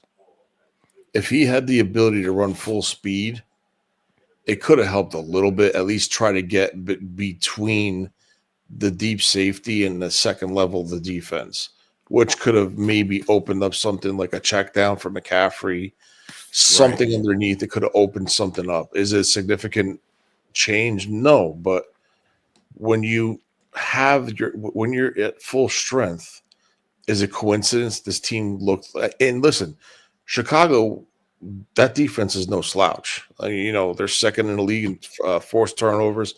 Jesus Christ, they started the first play of the game with a pick 6, and the 49ers just came right back. And roll those fucking guys. That's right. Exactly. So now you're without a left tackle, which is causing you to keep your tight end in the block. You're without Pearsall, so you're running with guys that are all not fast wide receivers. I mean, they're decent wide receivers, but they're not going to beat you in speed with their feet. So it's a tough predicament. It handcuffs you as an offensive play caller. So especially when you have such an aggressive defense up front, but then they're just sitting and playing passive from 7 to 10 yards. So, it's tough. Let me ask you this, man. I see a super chat here, and it's kind of reminding me of a question that I wanted to ask you heading into this, and I'm going to let you go. I promise you that. Seattle was with a backup left tackle, and then at one point they went to their third string left tackle. Were you disappointed in the pressure that we got on Sam Darnold all game, or do you think that the Niners actually did an admirable job with the pressures that we got on Sam all game? Well, they got 2 more sacks than they did versus Chicago, so that says something. The one was from Bethune, and the other one was from Okuwanu. Okuwanu, yeah, not Okuwanu. 91. 91. So, I mean, listen, there was pressure. Sam Darnold was not comfortable back there. But if you have opportunities to pick up a fumble, you got to pick it up. If you have opportunities to get off the field on 3rd and 12 and 3rd and 17, you got to make the stop. And they didn't. And that's why the 49ers have 3 points on the board. That's why the Seattle Seahawks have 13. So, man, Tony, I blame you for being so fucking negative from the very beginning, man. Second drive of the game, you were in the group chat talking about this game is over. I blame you, bro. I blame you, man. You got to have more faith in that, man. And they follow what the momentum is, man. The Niners tap out when everybody else taps out, and I don't like that shit, man. It's terrible, man. You could tell when that team is engaged and locked in, and when they're not, and you clearly saw that they were not. All right, man. Listen, I appreciate you for sticking around as long as you did. I sincerely salute you, man. You stuck around for more than an hour and a half. I love and appreciate you, man. Is there anything else you want to say before I let you go? And I'll get back to the not the super chats. Well, I will get to more super chats if they come in, but I meant the pressers. Nah, I'm going to bed. I got to take my medicine and I'm going to bed. All right, big dog, man. Heal up, rest well, and we'll talk soon, okay? We'll be back for a preview show, all right? All right, man. Peace out. All right, guys, that does it for my man Tony, man. Let's give him a round of applause, man. Tony, wrong one. He has been A+. I appreciate Tony for taking some time out here. All right. I'm going to get to the super chats here. Listen, guys, I know all of y'all are down right now because the Niners lost, and I'm not at all. I can't tell you guys how much I'm happy the Niners lost. I know it sounds crazy. Did I want the number 1 seed? Yeah, I did. I'm going to be completely honest with you guys. I wanted the number 1 seed because I wanted that bye week. I wanted to treat the bye week like it was a loss. I did. I wanted to treat the bye week like it was a loss, time to reflect on all the things we didn't do well, right? But the truth of the matter is this. When you go into the postseason on a hot streak like that, like 6, 7 games in a row, you're win, win, win, win, win. What happens is you overlook the weaknesses in your defense. You sit here and say, well, the offense, they can make up for it. And I sincerely feel that's how the 49ers felt going into this game. That's how the Niners felt going into this game. Now, am I happy with the way that we lost? Absolutely not. 3 points by the offense is fucking absurd. It's absolutely absurd. And I never want to see the Niners give up 13 points and lose another game. I don't think that. I don't think that, right? There are a lot of people out there that are saying the Niners overshot, man. We had a weak schedule, right? We're only in the playoffs because of the schedule, blah, blah. No, you guys are fucking wrong. You got to win every game you go out there and play. I don't care how weak you think the schedule was. We played some of the worst, and you know what? The worst of the worst have wins, right? The Giants have wins. The Browns have wins. The Titans have wins. They didn't get them against us. They did not get them against us. So I don't want to hear that bullshit that we overachieved and we just beat bad teams all year long. That is not the case. You hear me? Do you guys fucking hear me out there? It is not over by any stretch of the imagination. And I'm going to be honest with you guys, the loss at this point in the season is the best thing that could have happened to the 49ers because we don't lose back-to-back games. I guarantee you guys we're going to be in the divisional round. I don't give a fuck who we play. We're going to be there. Wild card round is just a bump in the road. That's it. Everyone can sit here and say, oh, this defense is bad, this defense is bad, this defense is bad. They're going to be better. I promise you that they're going to be better. The missed tackles, they're going to get better. The scheme, they're going to get better. And I don't give a shit. If you doubt right now, that's cool. I'm fine with that. If you guys doubt, I want you to do me a favor. Right now, if you think the Niners are going to lose no matter who we play in the playoffs, type one and done in the chat. Just so I can keep a count. One and done. Just type it in the chat so I can keep a count. That's it. And then after we win, I want you guys to promise me that you'll come back for next week's Overreaction show and celebrate with me. That's what I want. That's all I want. That's all I want. Just come back and celebrate with me. It's not so I can say, aha, you guys are wrong. I want to keep the viewership up. Guarantee me that you're going to give me a like next week during the Overreaction show. Ray Holiday, thank you for being honest.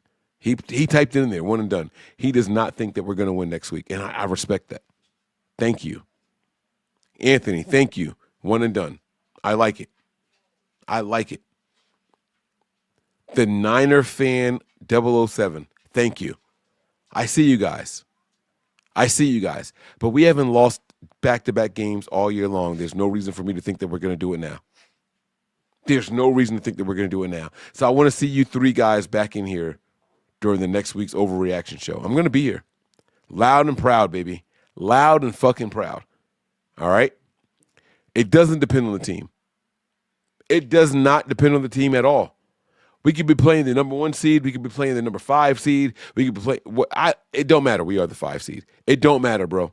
We are not losing next week. The Niners don't lose back-to-back games. Period. Not in 2025, 2026. Does that mean we're going to the Super Bowl? Absolutely not. Nope. Not at all. Not at all. I won't even play with you guys like that. But I promise y'all we're going to win next week. Robert Saleh is getting shit on right now by everybody. All his defensive players, the coaching staff. Robert Saleh is under the microscope. Kyle Shanahan is under the microscope. If you don't think that this is a week of reflection for this 49ers team, I don't know what the fuck you were paying attention to. Both sides of the ball are being dissected right now. Right now. We go out there and we have a shootout with the Chicago Bears and we win. You know what happens? The defense says, no, we could have done this and this and better, but that's it. And they let it go. They don't harp on it. They don't focus on improving that one aspect of the game. They kind of brush over it. They address it. They mention it, just in passing. Hey, guys, if we could do this just a little bit better, tackling, we'll be all right. And they just brush past it. They're not brushing past shit right now. They're not brushing past a fucking thing right now, bro. They're going to put that shit under a microscope. They might put that shit under a telescope. They want the fine print. That's how much they want the fine print, bro. They're going to get it right. I promise you that. I promise you that. All right? All right, let me go ahead and get back to this presser. Let's see what they got to say. Here we go. I believe it's Christian McCaffrey, or is it Brock Purdy? I don't know. But here we go. Christian McCaffrey.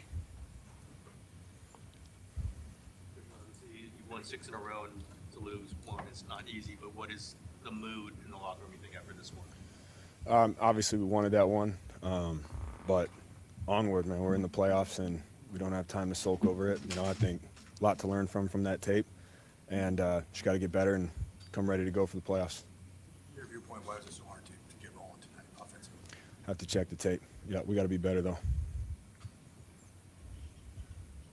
The interception, the ball was definitely tipped. Did you have to adjust to it? What kind of difficulty did that add to that one? It's a play that I have to make, absolutely have to make. Expect nothing less but to make that play, and it's completely on me. There's obviously play the beginning of the season. You watched film all week. Was there anything they did that was like, whoa, wait, this surprised us a little bit, or they just beat you to the ball and had a better night?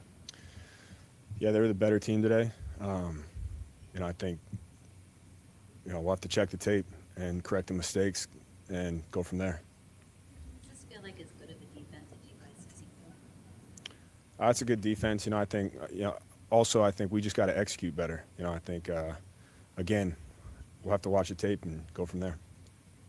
The way you guys have been rolling, 127 points and on the last 3 games, you've been shocked if someone told you guys were going to score 3 points for it. It's a shame, man. Defense did an unbelievable job the whole game. They held them to 13, and that's huge. And it's on us, man. And again, I go back to that play that could have put us in the game. And that's on me. And I'll learn from it, grow from it, get better, and get rolling in these playoffs. Mean that you guys have to go on the road and kind of have a fight. Yo, did y'all hear that question, man? You held them to 13 points, bro. You only put up 3 points. Nobody expected that. Nobody. You go back and look at the Niners games this year. Watch this. Let me pull it up. Let me pull up the 49ers schedule. I'll tell you guys the last time we scored 3 points in the game. All right. 42 last game. 48 the game before that. That's 90 points. 37 the game before that. 26 the game before that. 20.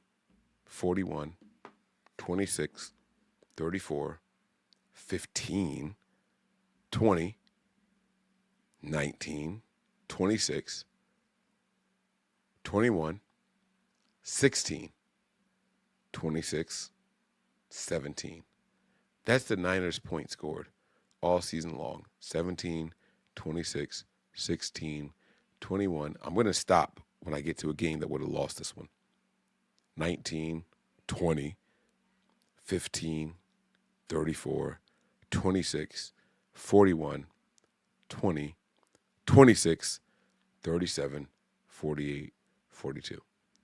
It literally took the lowest score output of the entire season, for the 49ers to lose this game right here. I'm not telling y'all to believe in some shit that's fictional. I'm not telling y'all to sit here and grab one of those little plants and you blow it off and they all flutter and make a wish. I'm not telling you to blow out birthday cakes on the candle, right? Just get back the Niners ball. That's all you got to do. You just get back the Niners ball and we win this game, bro. We have not put up that few points all season long. 13 points by the opposing team. In any game this year, we would have won. 15 was our low point. 15. Give them 13. You put up our low point all season long. It's 15, and we win this game. It took every single thing working in favor of the 49ers. I mean, of the Seahawks.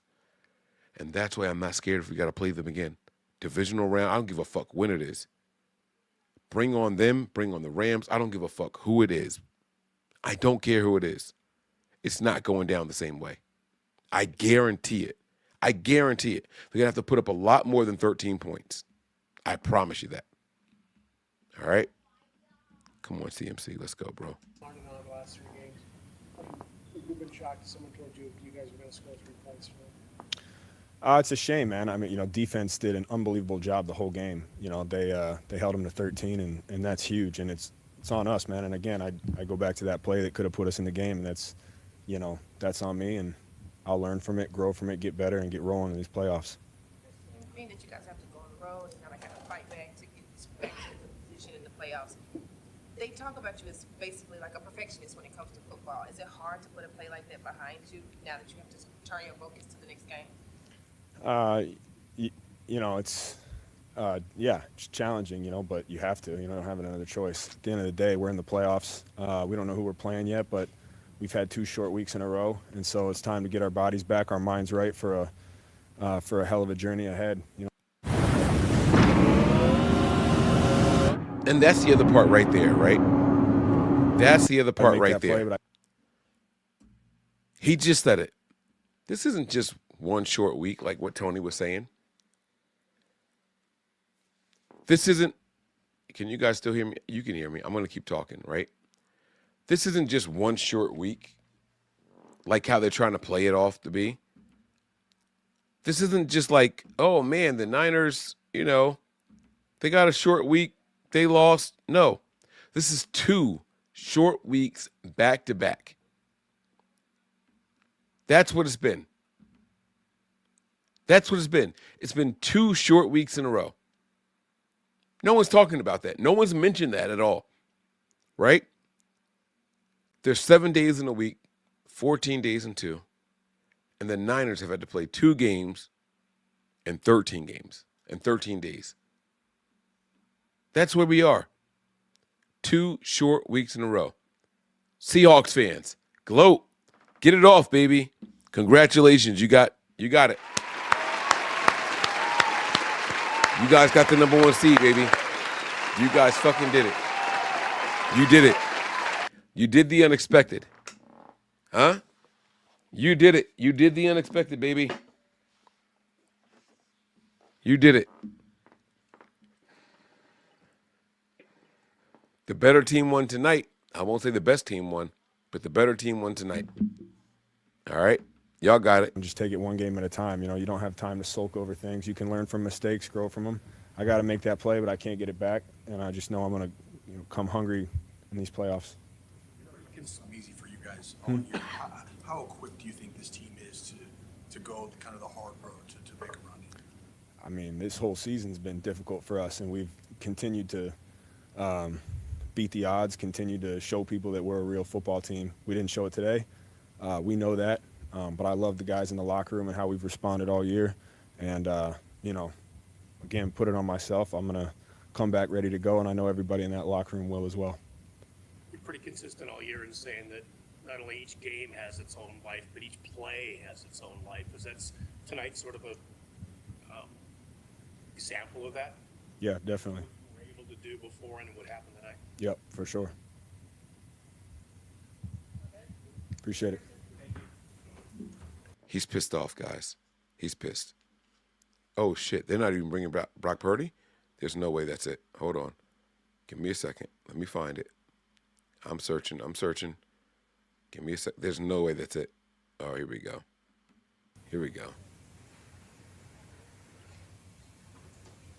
This ain't Brock Purdy either. Oh, yeah, it is. Okay. Obviously, this was a tough one. What did you feel out there up against that Seahawks defense? What did you feel like could have gone better? What was the feel for you out there? Yeah, I mean, obviously they're good defense, good front. Did a good job with making us, go through reads and checking the ball down. And, for me, it's like I just wish I could have been a little bit more efficient. And, they're going to make you work for the yards. And, make you have to convert on third down. And I just feel like third downs were definitely an area that, I have to be better. Our offense as a whole, I feel like that's the part where if you got to win these kind of games, you got to be good on third down. So, they did a good job. You had the number 1 seed and a bye right in front of you, couldn't close it out. How do you feel about this team and your chances on the road? Yeah, I mean, obviously that was our goal, but we can't dwell on it. We have a pretty quick turnaround here, and we got to go win next week. So, but our team has been through so much adversity, guys going down, next guy up. People have counted us out, and that's fine. And they can say what they want, but for us to go on the road and find a way to win, we've done it before, and that's going to be our goal. So, we got to take it one day at a time, get better from this film, heal up. I like what my man Brock Purdy is saying, baby. Let's go. We won on the road before, man. If y'all think the 49ers are about to fold right now because we lost the fucking game, because we don't get the bye week, because we're not the number 1 seed, you're wrong. You're wrong. You are absolutely wrong, man. You hear me? 49ers this season, y'all, are 7-2. Listen to me. The 49ers this season are 7-2. Huh? 7-2. We're 5-3 at home. We lose more at home than we do on the road. If y'all didn't think that I wanted this loss right now, if y'all didn't think that I wanted a road game one time in the postseason, y'all got me fucked all the way up, baby. Let's go. Y'all got me fucked all the way up, baby. I don't know what you've been watching. I didn't want 7 games in a row going into the postseason. It's hard to win 10. It's hard to win 10. All these teams going into the postseason on these hot streaks, all these teams going into the postseason with these hot streaks, it's going to be tough, baby. It's going to be tough. Jacksonville, it's going to be tough. They coming in on a 7-game win streak. You know what I'm saying? Seahawks coming in on a 7-game win streak. It's going to be tough, baby. It's going to be damn tough. The Texans on an 8-game win streak. It's going to be tough. You don't win double-digit games in a row to make it and win the Super Bowl. It don't happen often. One time in the NFL has a team going on to win 10 games in a row and win the Super Bowl. Just once. Just once, baby. I'm telling y'all something that you need to know. I'm telling you something. All right? Get the loss out the way, baby. Get it out the way. We gonna be fine, baby. We gonna be fine. Huh? Excuse me, bitch. Plot twist, baby. Plot twist, baby. We gonna be just fine, y'all. I'm telling y'all something. We winning next week. I don't care who it is. And as of right now, as of this very moment, without the rest of the games being played, here's who the 49ers play. As of right now, without any more games being played, the 49ers are the 5th seed. And that means we play the Buccaneers. And I'm telling y'all, we beat them by 2 scores. I'm telling y'all, we beat them by 2 scores. Now, in order to maintain that, the Rams have to lose, blah, blah, blah, blah, blah. I hear you. Then we play the Eagles. I'm cool with that. I'm cool with that. But I don't know that the Eagles win. They might be resting their players. Maybe they're playing for the 2 seed. Maybe they don't. Maybe we play the Bears. I don't know. I have no idea how it's going to shape out. Bring on the Bears.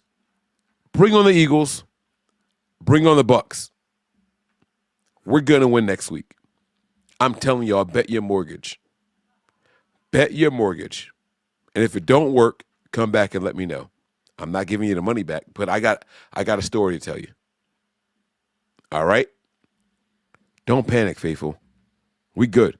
We are making it to the divisional round. All right? Period. That's what I got for y'all. Let's go. And go find a way. They want, but for us to go on the road and find a way to win, we've done it before, and that's going to be our goal. So, we got to take it one day at a time, get better from this film, heal up, and go find a way. What happened on the hit you took there at the end, and how do you feel right now? I feel good. It's just you got hit and the left shoulder sort of lit up, so feel good right now. We'll see how I feel tomorrow. I think so, yeah. You guys have been on such a roll offensively, 40-some points a game, converting third downs, killing it in the red zone. And is there an element of, surprise, shock that someone could do this to you?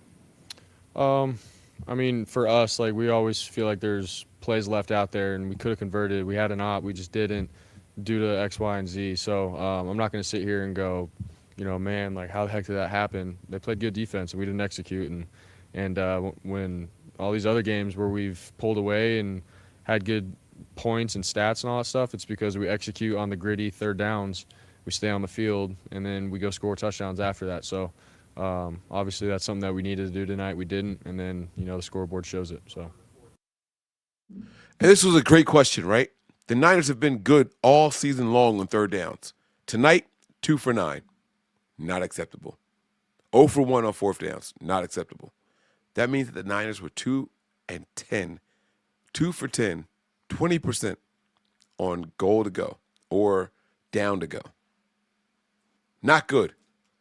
This ain't Niners ball, y'all. This is not the norm.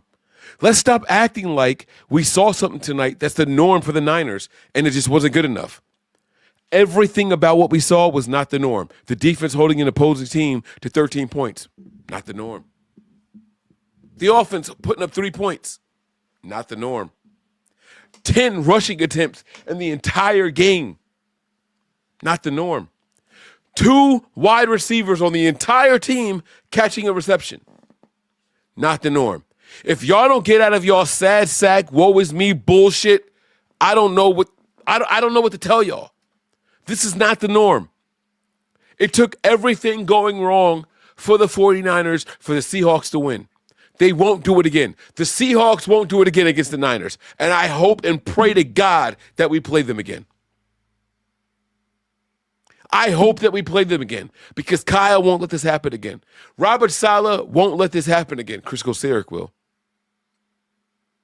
Chris Kosaric's going to give up a lot of running yards. He will. He's trash. But Kyle Shanahan's going to score more than 3 points, y'all. You hear me?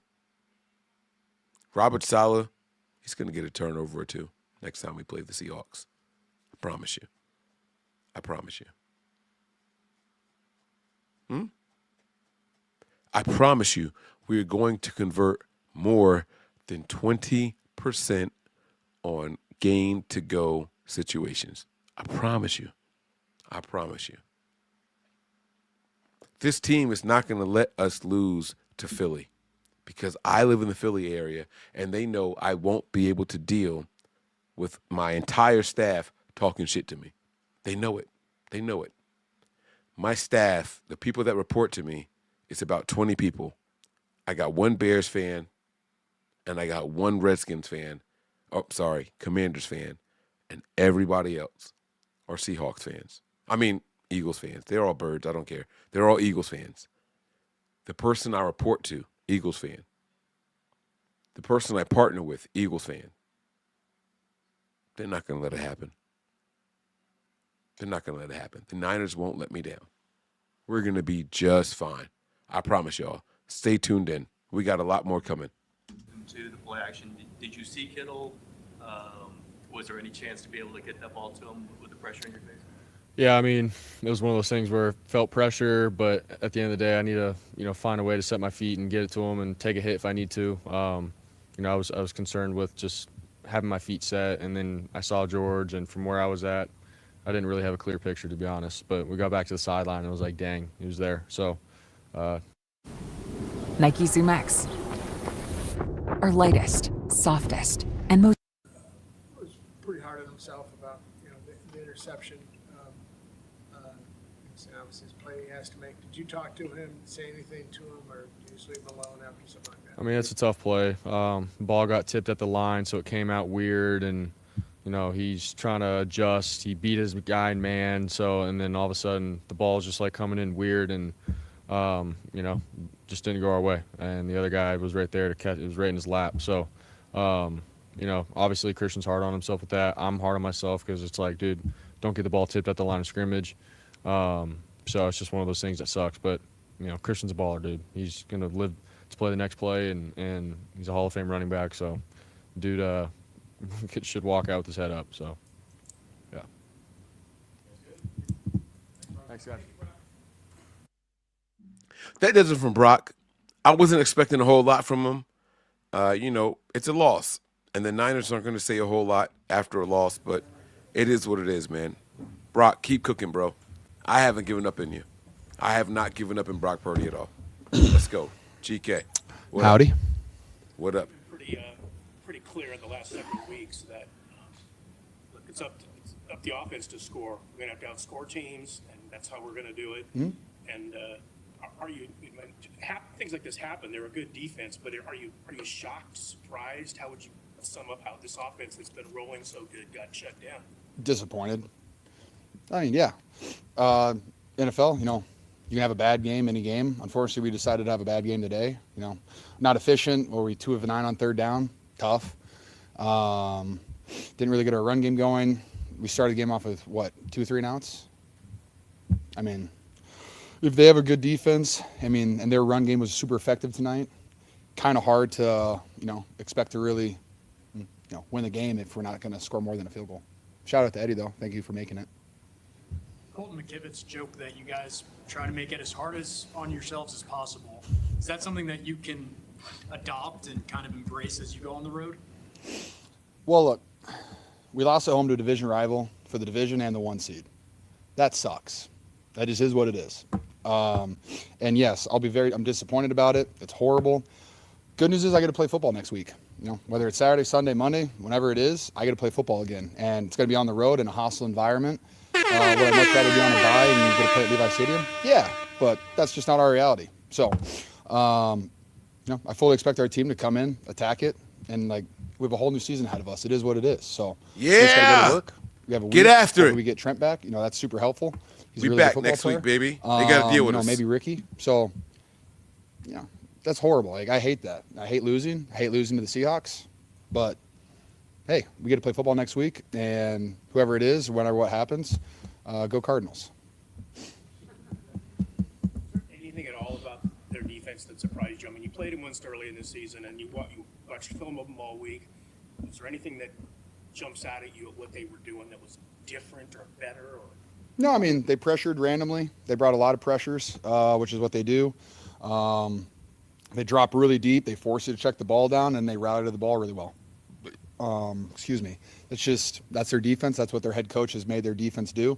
When you've got a really good, D-line, and, they can all win one-on-one battles from time to time, and then you bring pressure with it, and they got a smart secondary. So, no, nothing surprising. Just I wish we would have taken advantage of some of the situations, and we didn't. And that's football. Yeah. You missed a week. How do you feel physically coming out of this game? Yeah, I didn't make anything worse. So, hoorah.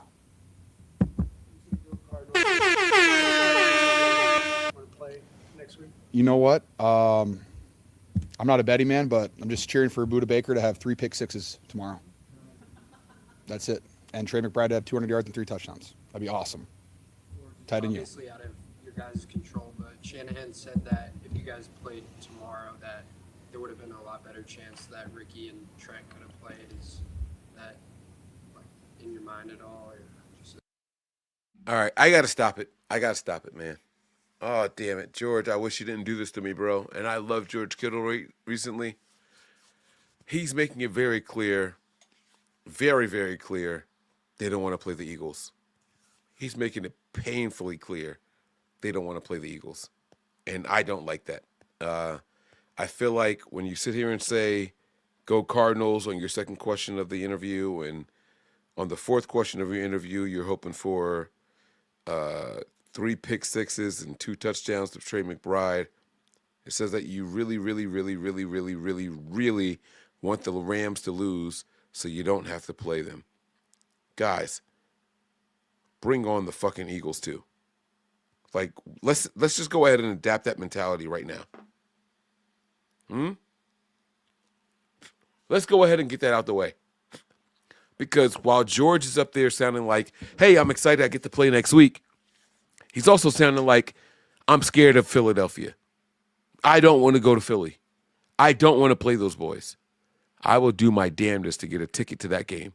Have my daughters covering this game for you guys on Patreon and to be at that stadium. We aren't scared of this fucking team, bro. It's cold out here on the East Coast. I will do whatever it takes to get there, be warm, and win that game. And we should not show fear. I don't like that shit at all. I don't like it at all. And while George is coming up saying, I didn't make any of my injuries worse, I get to play next week, he sounds good about playing next week. But, bro, you're inadvertently making it sound like you're scared of the Philadelphia Eagles. Their offense fucking sucks. Bring them on. Bring them on. Today, we went up against a top 5 scoring offense. Today, we went up against a top 5 defense. Today, we went up against a top 5 third down defense, a top 5 running defense. They're top 5 in all the major categories. But I need you to stop acting like you're afraid of the Philadelphia Eagles, bro. Cut that shit out, George. I love you, but that's the wrong message to send. We don't give a fuck who the opponent is. We're going out there to do what we do. Period. Come on now. Said that if you guys played tomorrow, that there would have been a lot better chance that Ricky and Trent could have played. Is that like, in your mind at all, or just is what it is? I mean, nothing I can do about it. It would have been helpful to me too, but you don't get to choose when the games are.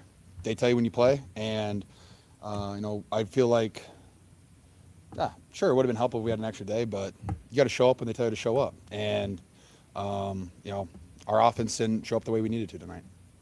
I would imagine you would expect him to sort of figure it out. He usually does at some point in the game. I mean, was it weird that he just didn't seem to have any answers in this game?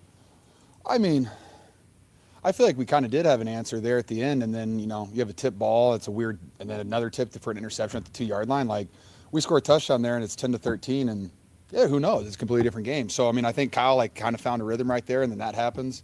I mean, then they take, 7 minutes off the clock. They go down and doink a field goal, but, you're still down 2 scores at that point. So, I think Kyle had found his rhythm. I think our offense was trying to find a rhythm, and then, hey, tip ball, just it's tough. Been a part of some teams and seasons that have had a lot go against you. It feels like sort of similar this year, but the record's obviously very different. Yes. How do you feel just like how hardened this team is, and can you lean on any of those experiences to go into next week? It's a good question. Let's see. For the guys that have all been here, yeah, you can lean on some of those seasons, like when we started the 21 season or the 22 season, like with a losing record, and we found a way to sneak into the playoffs. Sure. I think it's a little bit different, when we weren't missing as many players back then, from Bosa to Fred. I mean, that's really tough, and, but there are experiences that a lot of our vets have gone through, and it's just your back's against the wall. Like, what are you going to do? And one thing I do, I think this team's really resilient. I do. I love the way our young guys are playing. I'm still a huge fan of Alfred Collins and CJ West. Our young guys are getting reps. I think they're getting better week in and week out. And so there are experiences that we can lean on. But the cool thing is it's a brand new season every single year with so many new guys taking advantage of new opportunities and stuff like that. And while, yeah, you have guys who have, Brindle missed 2 games in 4 years. McKivitz has played at a high level. Yeah, we lost Trent for a game. Hopefully that's it. Burford stepped up. Pooney, is a 2-year starter. We have guys on our whole offense who have played a lot of games. And so I think, like I always say, we just got to lean on our offense, and we got to figure out a way to move the ball, stay on the field, and not make our defense, stay out there so long. And shout out to our defense. I thought they played a phenomenal game and gave us plenty of opportunities. That's why I'm so disappointed, because our offense didn't back up our defense. Kind of to follow up on it, to have to lean on your offense and then have to go up against a high-powered defense like you. Fuck that. I got a comment. And this is where I am right now. George Kittle is surmising exactly what I was saying. I didn't know how I felt going into this episode right now, this overreaction show. I didn't know if I was more upset about the offensive performance or the defensive performance. He's right. He's right. You should be more upset at the offensive performance. The defense held these guys to a winnable game scenario. They did. The offense wasn't on the field long enough. They didn't convert enough third downs. They didn't keep the ball. Fuck third downs. They didn't get enough first downs. Get them on 1st and 10, first down. Get them on 2nd and whatever, first down. They didn't do it enough. And that's what George is saying here. And I'm with him. I'm with him 100%. 100%. The offense let the defense down tonight. They couldn't stay on the field. The offense couldn't stay on the field. Period. They couldn't generate points. That's where the disappointment comes from. So I like what George said here. All right. I'm going to shut up. I'm going to let him finish his presser. We'll see what he has to say for the rest of it. But I agree with George. This loss is on the offense, for sure. Out there so long. And shout out to our defense. I thought they played a phenomenal game and gave us plenty of opportunities. That's why I'm so disappointed, because our offense didn't back up our defense. Kind of to follow up on that, to have to lean on your offense and then have to go up against a high-powered defense like you went up against tonight, and then have the type of offensive performance that you had. Mm-hmm. Does that at all shake the confidence of the offense to be able to respond in a way that you guys have in the past 6 weeks? It doesn't shake my confidence at all. I'm fully. I was expecting Brock to go out there and have 5 touchdowns. Yes, they're a very, very good defense. They showed that they were a good defense today. They kept us from scoring any points. So, kudos to them. I'm still incredibly confident in our offense. Anytime that 13's in the backfield with the ball in his hands, and I got 23 back there, I got a ton of confidence in this offense. And it didn't go our way tonight. We didn't make the plays when we needed to make them. That's football. All you need is one really good drive, and we didn't really have that one good drive tonight. The Seahawks they're celebrating in their locker room, smoking cigars and dancing. Cool. Do you take offense to it, or you just say you take your medicine because of what they did? I would do the same shit. Yeah, what? They won the division. They got the 1 seed. They won in a rival stadium. Good for them. Say that despite playing as poorly as you did. 1 second. Let him go, then I'll come to you, Jennifer. What does it say that despite playing as poorly as you did, that the game kind of turned on that one play at the end? Can you say it one more time? Sorry, I didn't hear it. What does it say that despite playing as poorly as you did as a team, that the game turned on one play at the end? It was that close. That's football. That's what's crazy about it. Our defense played at a high enough level, and our special teams, made their kicker miss 2 kicks. They kept us in the game, and if that's a touchdown instead of an interception, you're 10-13 with 10 minutes left in the game, and who knows what could have happened. And yeah, it's not fun to live in a who knows what if. That sucks, but we were almost good enough to play, to win, but we weren't. And then it turns out we only scored 3 points. We lose by 10 points at home. So it's incredibly disappointing, but that's kind of the fun thing about football. One play can completely change every game. Yes, Jennifer. You were talking about the energy that you expected from everybody. Was it where you wanted it to be this season?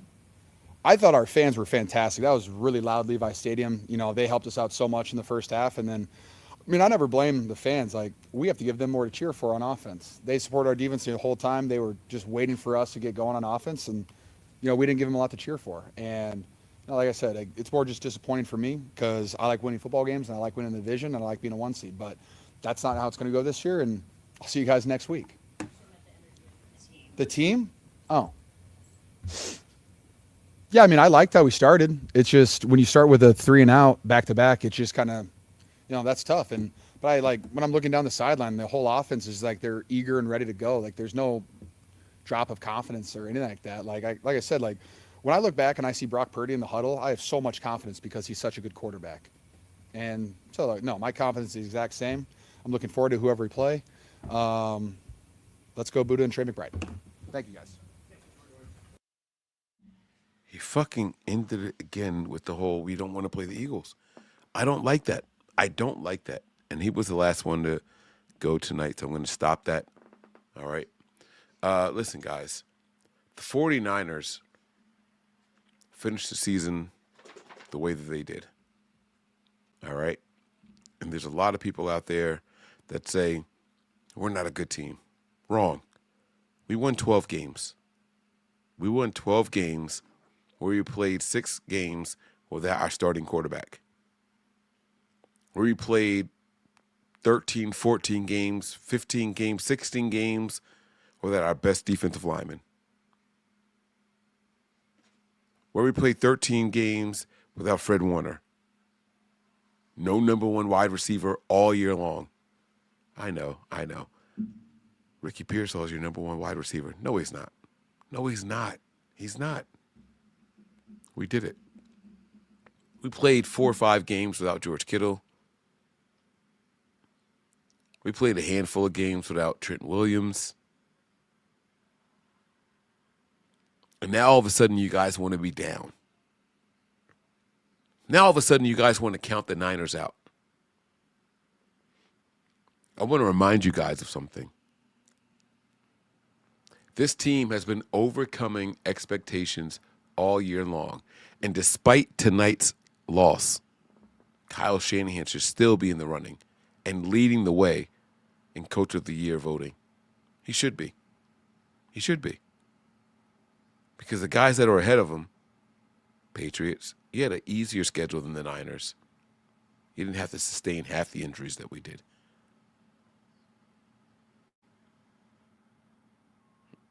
Minnesota, same. Panthers didn't even make the playoffs. Tell me another coach out there that has had to overcome and endure what this San Francisco 49ers team has. I can't wait for the day that I can get rid of this banner because it's outdated. It's outdated. This 1994 that you guys see right here, it's got to go. It's got to go. Is this the year? I don't know. Here's what I do know. It's not ending next week. It's not over right now. Did we get the 1 seed? No. But we were 1 game away from it, guys. Raise your hand if you thought the Niners would be 1 game away from the 1st seed in the NFC. Let me put my hand back down. I didn't see it.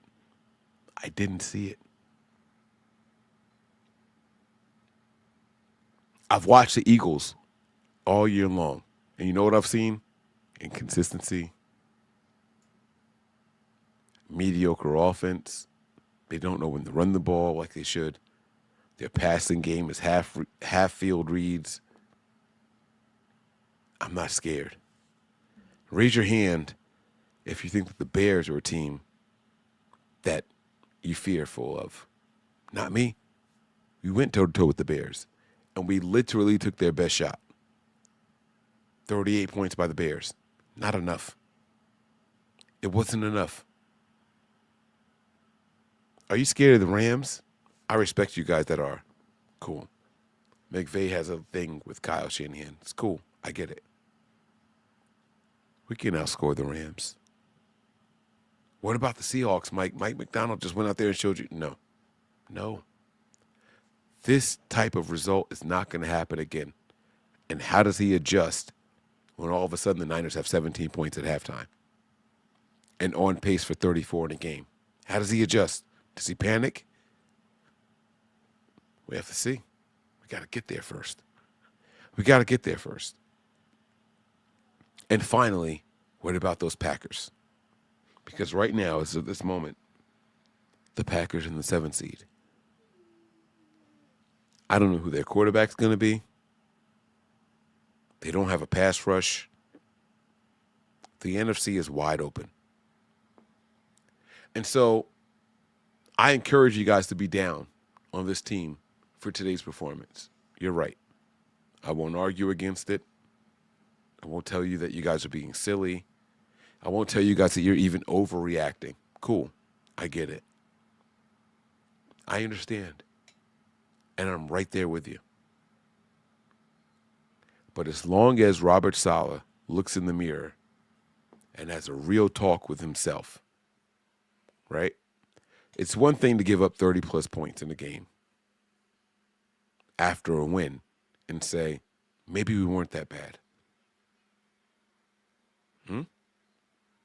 But in a loss where you only give up 13 points, you couldn't stop a team on 3rd downs, you gave them 3 more scoring opportunities than they were able to take advantage of, you're going to look in the mirror.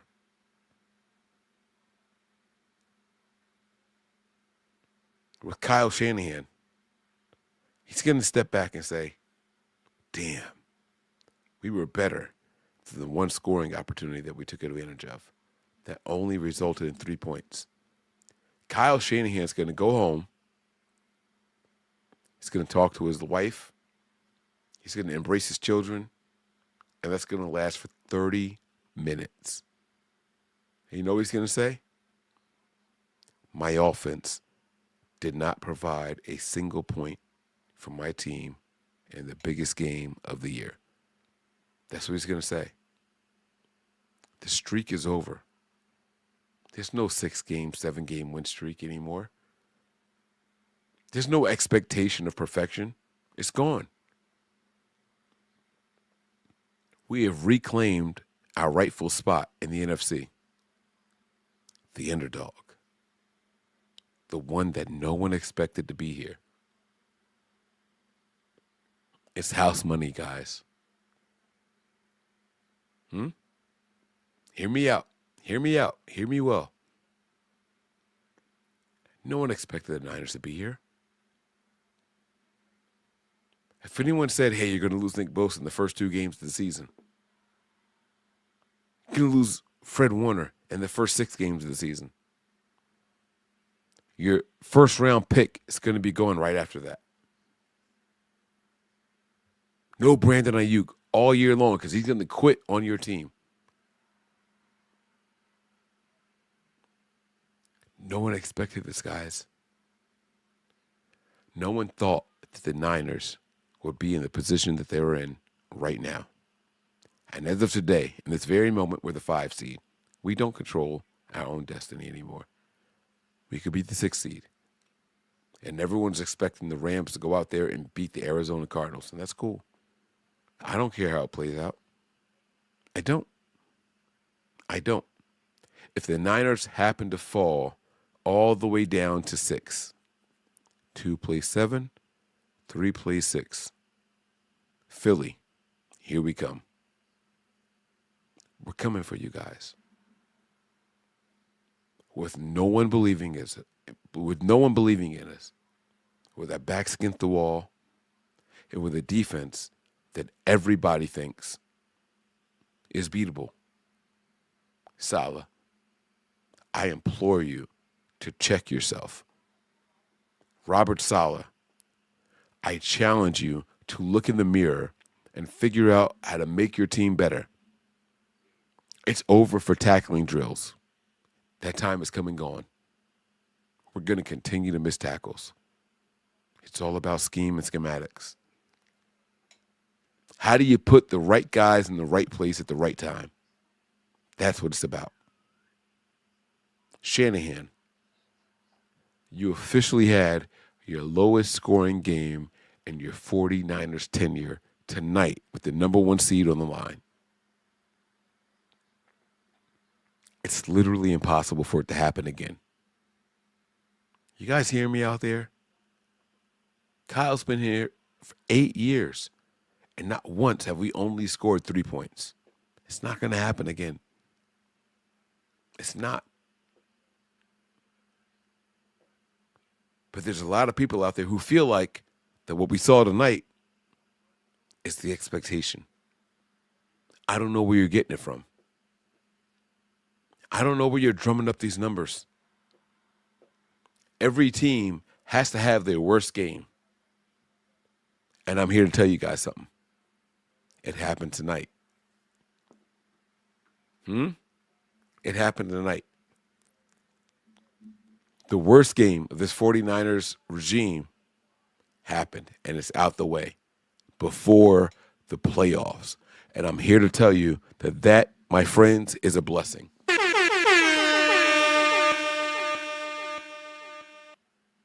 It's a blessing. So now, to my faithful out there, for those of you who are faithful but doubt how this team can continue to roll,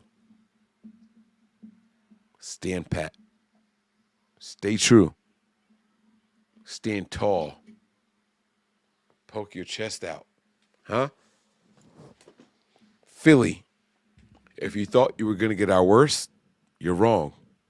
Our worst just happened, and it's out the way. I said it. I don't think the Niners can win 10 in a row. I said it. We need to get a loss out the way. Did I want it to happen this week? No. No, I didn't.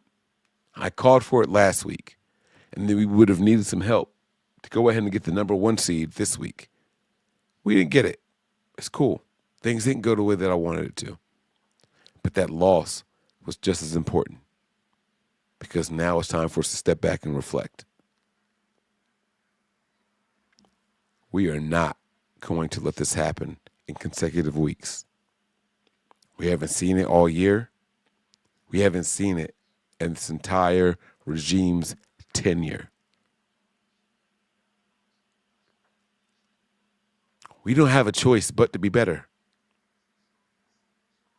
Can y'all hear me out there? Are y'all feeling me out there? The San Francisco 49ers will be a better team than what you saw tonight, regardless of who the opposition is, regardless of who is lining up across the field from us. We will be a better team. I don't care if it was the Seahawks again. We're going to be better than what we were tonight. And what does that mean for our opponent? Those are the questions we have to ask to ourselves. How much better can we be than what we were tonight? I don't know. That part, I don't have an answer to. What if we only hold them to 12? Can our offense outscore them? Who knows? What if we can only score 6 points, Mike? Maybe we can only hold them to 3. I don't know. I don't know. But here's what I do know. And I say this with all sincerity. I know for a fact that I am not going into next week thinking that the Niners are one and done in the postseason.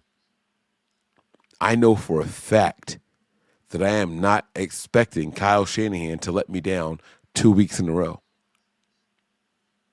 I know for a fact that I don't expect Robert Saleh to say, hey, this is all I've got and I can't get any better.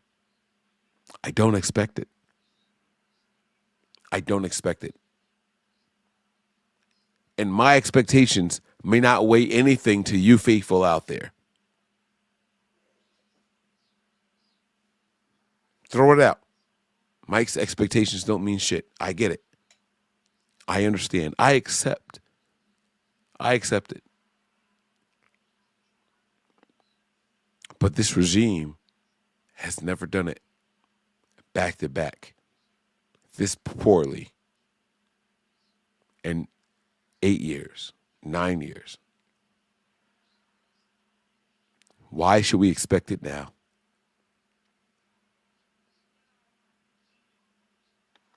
Where do you get this level of fear now? When Kyle Shanahan and the 49ers make the postseason, we make it to the NFC Championship round or better. That's not my opinion. That's fact. Are you going to throw that away because of how Week 18 looked? And you can. That's cool. And I'm not promising an NFC Championship round. But are y'all scared of the wild card position? Are you scared of the wild card spot? Do you fear that? Because I don't. I don't at all. Look me in my eyes and tell me the truth. Do you think that the San Francisco 49ers are going to go into the wild card round, whether home or away, and it's going to be away, and you don't think that we're going to perform better than what we did tonight?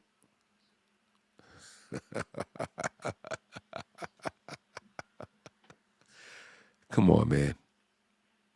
This is easy money. This is easy money, baby.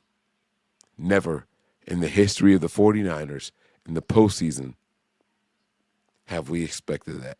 Have we seen that? This is not the year for that level of upset. And so because of that, I go into next week confident. Week 19 of the NFL, the wild card round. I go into it confidently, regardless of the opposition, regardless of the name of the team that we have to play. I don't care. They do not strike fear in me.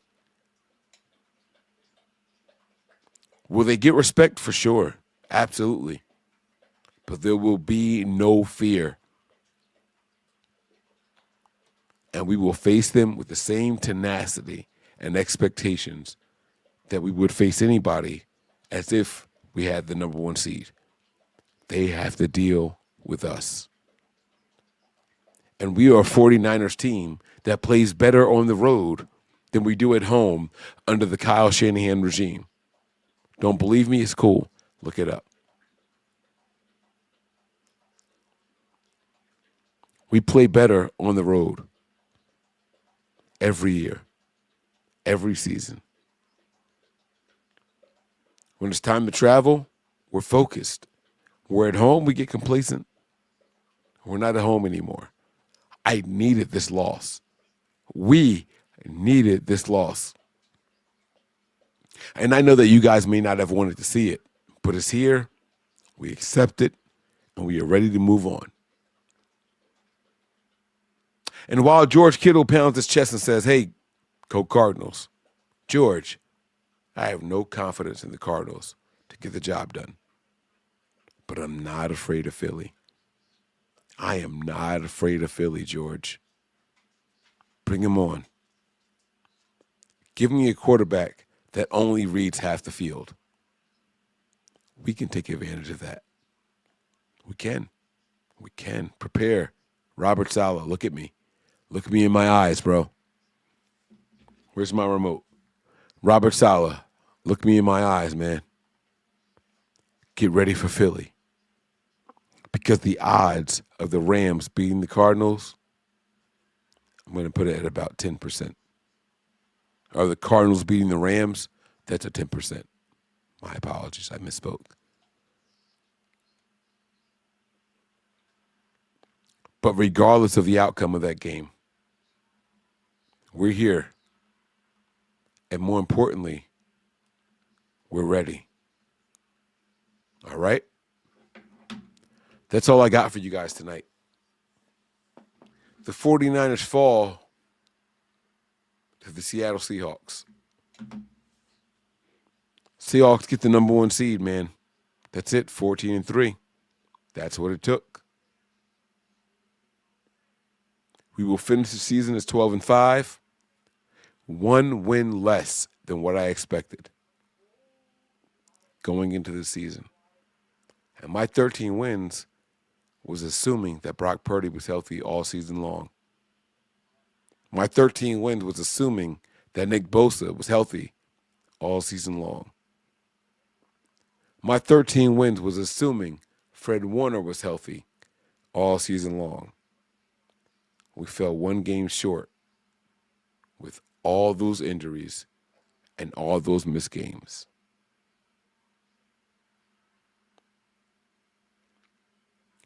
The NFC world is ours for the taking, and no one acknowledges it but us.